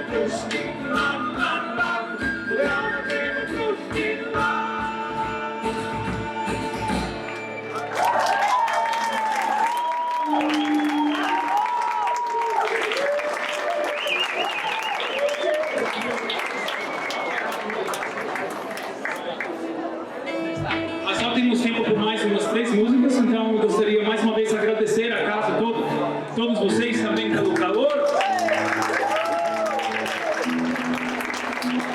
Hugo Vanelli, caixa, palma, bumbo, colheres, Mari de Carvalho, flauta e flauta, Kate Mansfield, violão, voz, Tina, voice, personality. We love this guy. We have our new member of the band, Susan Boyd. Hopefully we'll be going on international tour soon. It will be on the Irish Embassy website, I'm sure. The upcoming dates.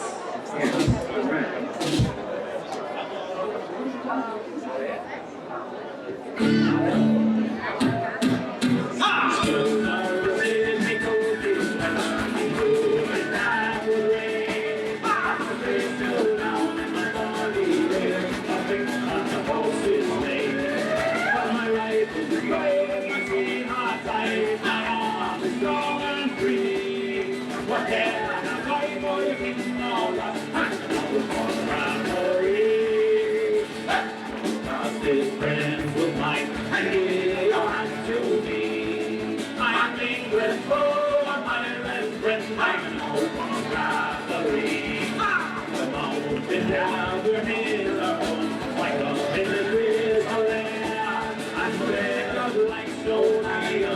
I'm surrounding smelling now.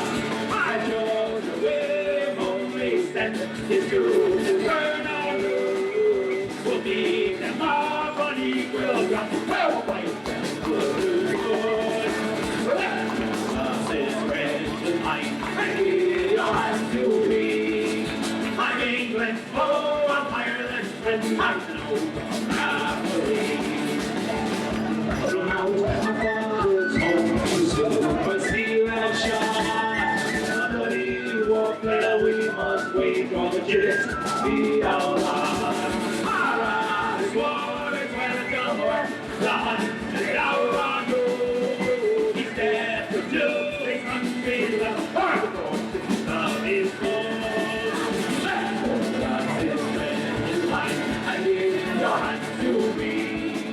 I'm England's foe, I'm Ireland's friend, I'm no rivalry. Your love is precious mine, and in your hands to be. I'm England's foe, I'm Ireland's friend, I'm now no rivalry. I'm England's foe, I'm Ireland's friend, I'm no rivalry.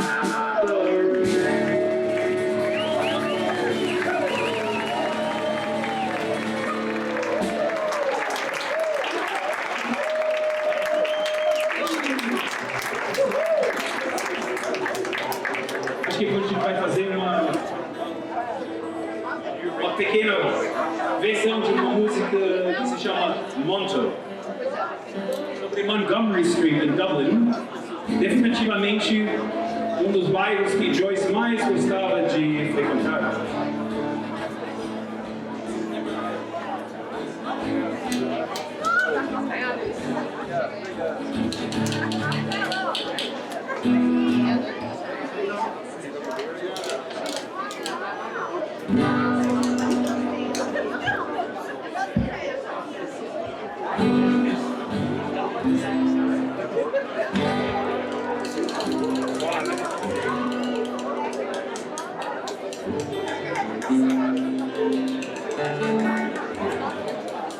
You heard the Dublin Fusiliers, them dirty old bamboozlers. Duets will kill them chillies. 1, 2, 3, marching from the selling it hard. There's one for every cannonball. All the rich is going to send them on. All the secret persons send them up to Monto, Monto, Monto. Send them up to Monto, Langaro. Send them up to Monto, Monto, Monto. Send them up to Monto, Langaro. Till you, oh Carrie, kill those skinnadoes. Oh Donald got him. He wished he'd never been afloat. That dirty Scott, it wasn't very sensible to tell on the invincibles. They stood up for their principles. Day and night, by going up to Monto, Monto, Monto, going up to Monto, Langaro, going up to Monto, Monto, Monto, going up to Monto, Langaro. Fall to you! The queen, she came to colonize.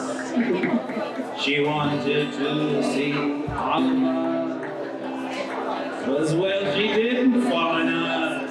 She dirty stone.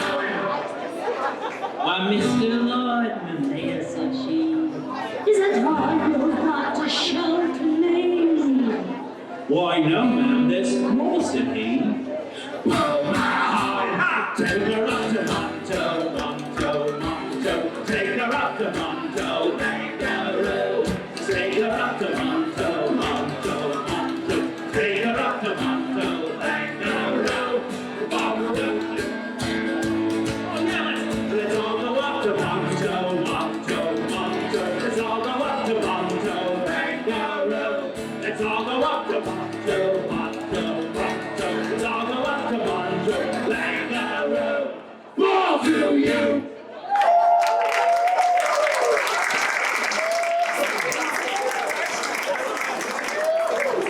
Ok, rounding it out, uma música chama-se Irish Rover, Rover sendo um viajante. De fato, os navios que saíram da Irlanda para os Estados Unidos, a gente, eu e Gage, a gente agradece muito a coragem, esse espírito de a gente tem que achar alguma coisa melhor, porque morrer só para ficar não é o que a gente deve aos nossos descendentes. E de fato eu e Kate somos. Se não fosse eles chegando nos Estados Unidos em 1840, 50, 60, não estaríamos aqui. Right?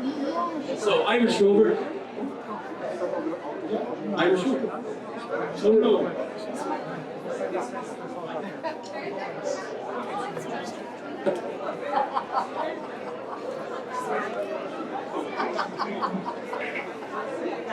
Check, but it's...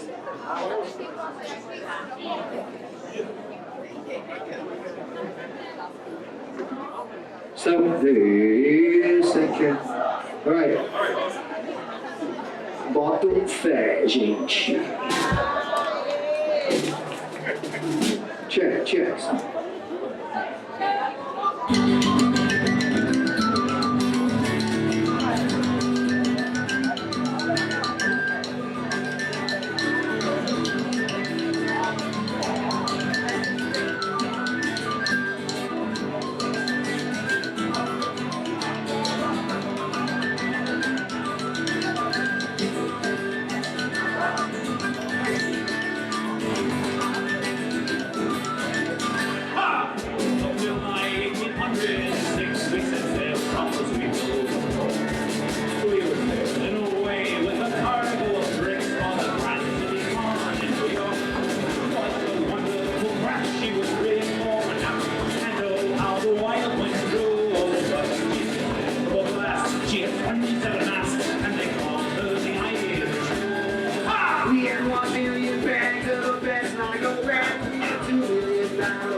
flute. Well, they gave him a horse race. He would do his skill for a sparkling quadrille on the dancers with flute right away. But with his smart pitchy top, he was coupled the walk. He rode the lanes under and over. They got moved out of glass when he took up his stance and sailed down the Irish shore. Johnny looking from the banks of the Lee, there was Hogan drunk out to Tyrone. There was Johnny McGurk, who was scared to run down a man from West Midnight alone. There was the girl told who was drunk as a wood. The striking Bill Tracy from Yorba, as the magic began from the flank to the back, but the skipper on the Irish road. It's always a bother in life, it's the bones on the right hand way. Letting the bones on the shore, and the charming young horrors, and all the away. Oh, the noise and the routes will entertain us now, for him soon the torment is over. Of the maid is never afraid, and no salt on the Irish shore. We can sail 7 years with the people smoke out and get out this way. And the world of the crew was sinking down into the vessel, and the captain rolled down. And the ship struck a rock, oh Lord, what a shock! Oh, it was turning bright.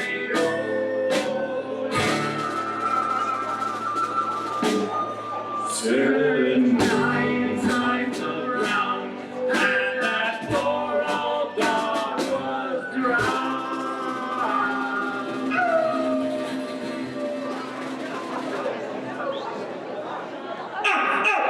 And the last of the Irish road.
Então acho que isso vai ser nossa saideira pela hora.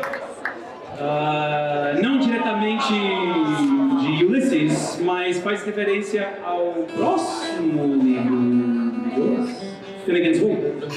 Let's do a ballad of Tim. I need my noggin of whiskey.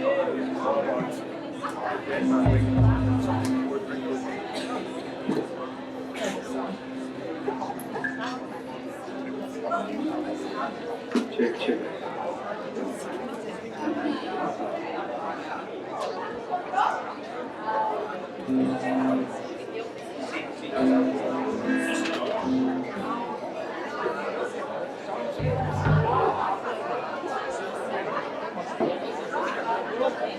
Tim's sitting in the walking street, a gentleman Irish, mighty on. He had a beautiful girl both rich and sweet, and to rise in the world he carried on. You see, he'd sort of a tickler's way, with the love for liquor, poor Tim was gone. To help him on his way each day, it'll come to breather and him on my road. Down the left, him on the right, for the sick, and then I have to do the day, and lots of fun, and his way.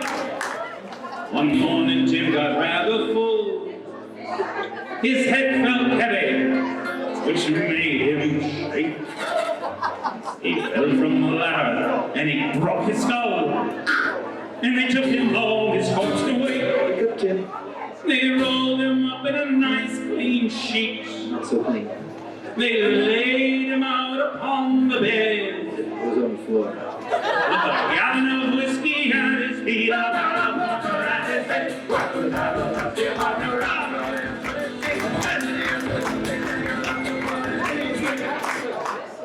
His friends assembled at the wake when Widow Finnegan called for lunch. First she brought in teas and cakes, then pipes, tobacco and whiskey punch. Then Biddy O'Brien began to cry.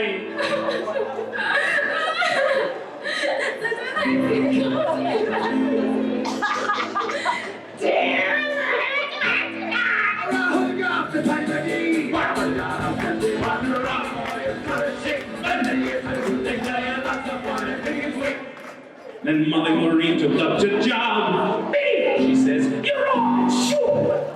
Biddy gave her a pat on the gob and left her Molly on the hook. Then the war did soon engage, was woman to woman and man to man. Shilling was all the rage and our eruptions soon began.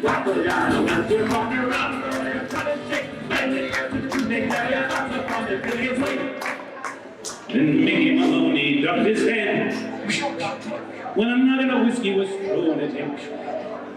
Missing it landed on the bed, and the liquor scattered over Tim. Tim revives, see how he rises. Timothy rising from the bed, crying, where the whiskey roll like blazes, somebody get him kind of.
Diz que 10 reais, não precisa esperar mais um ano.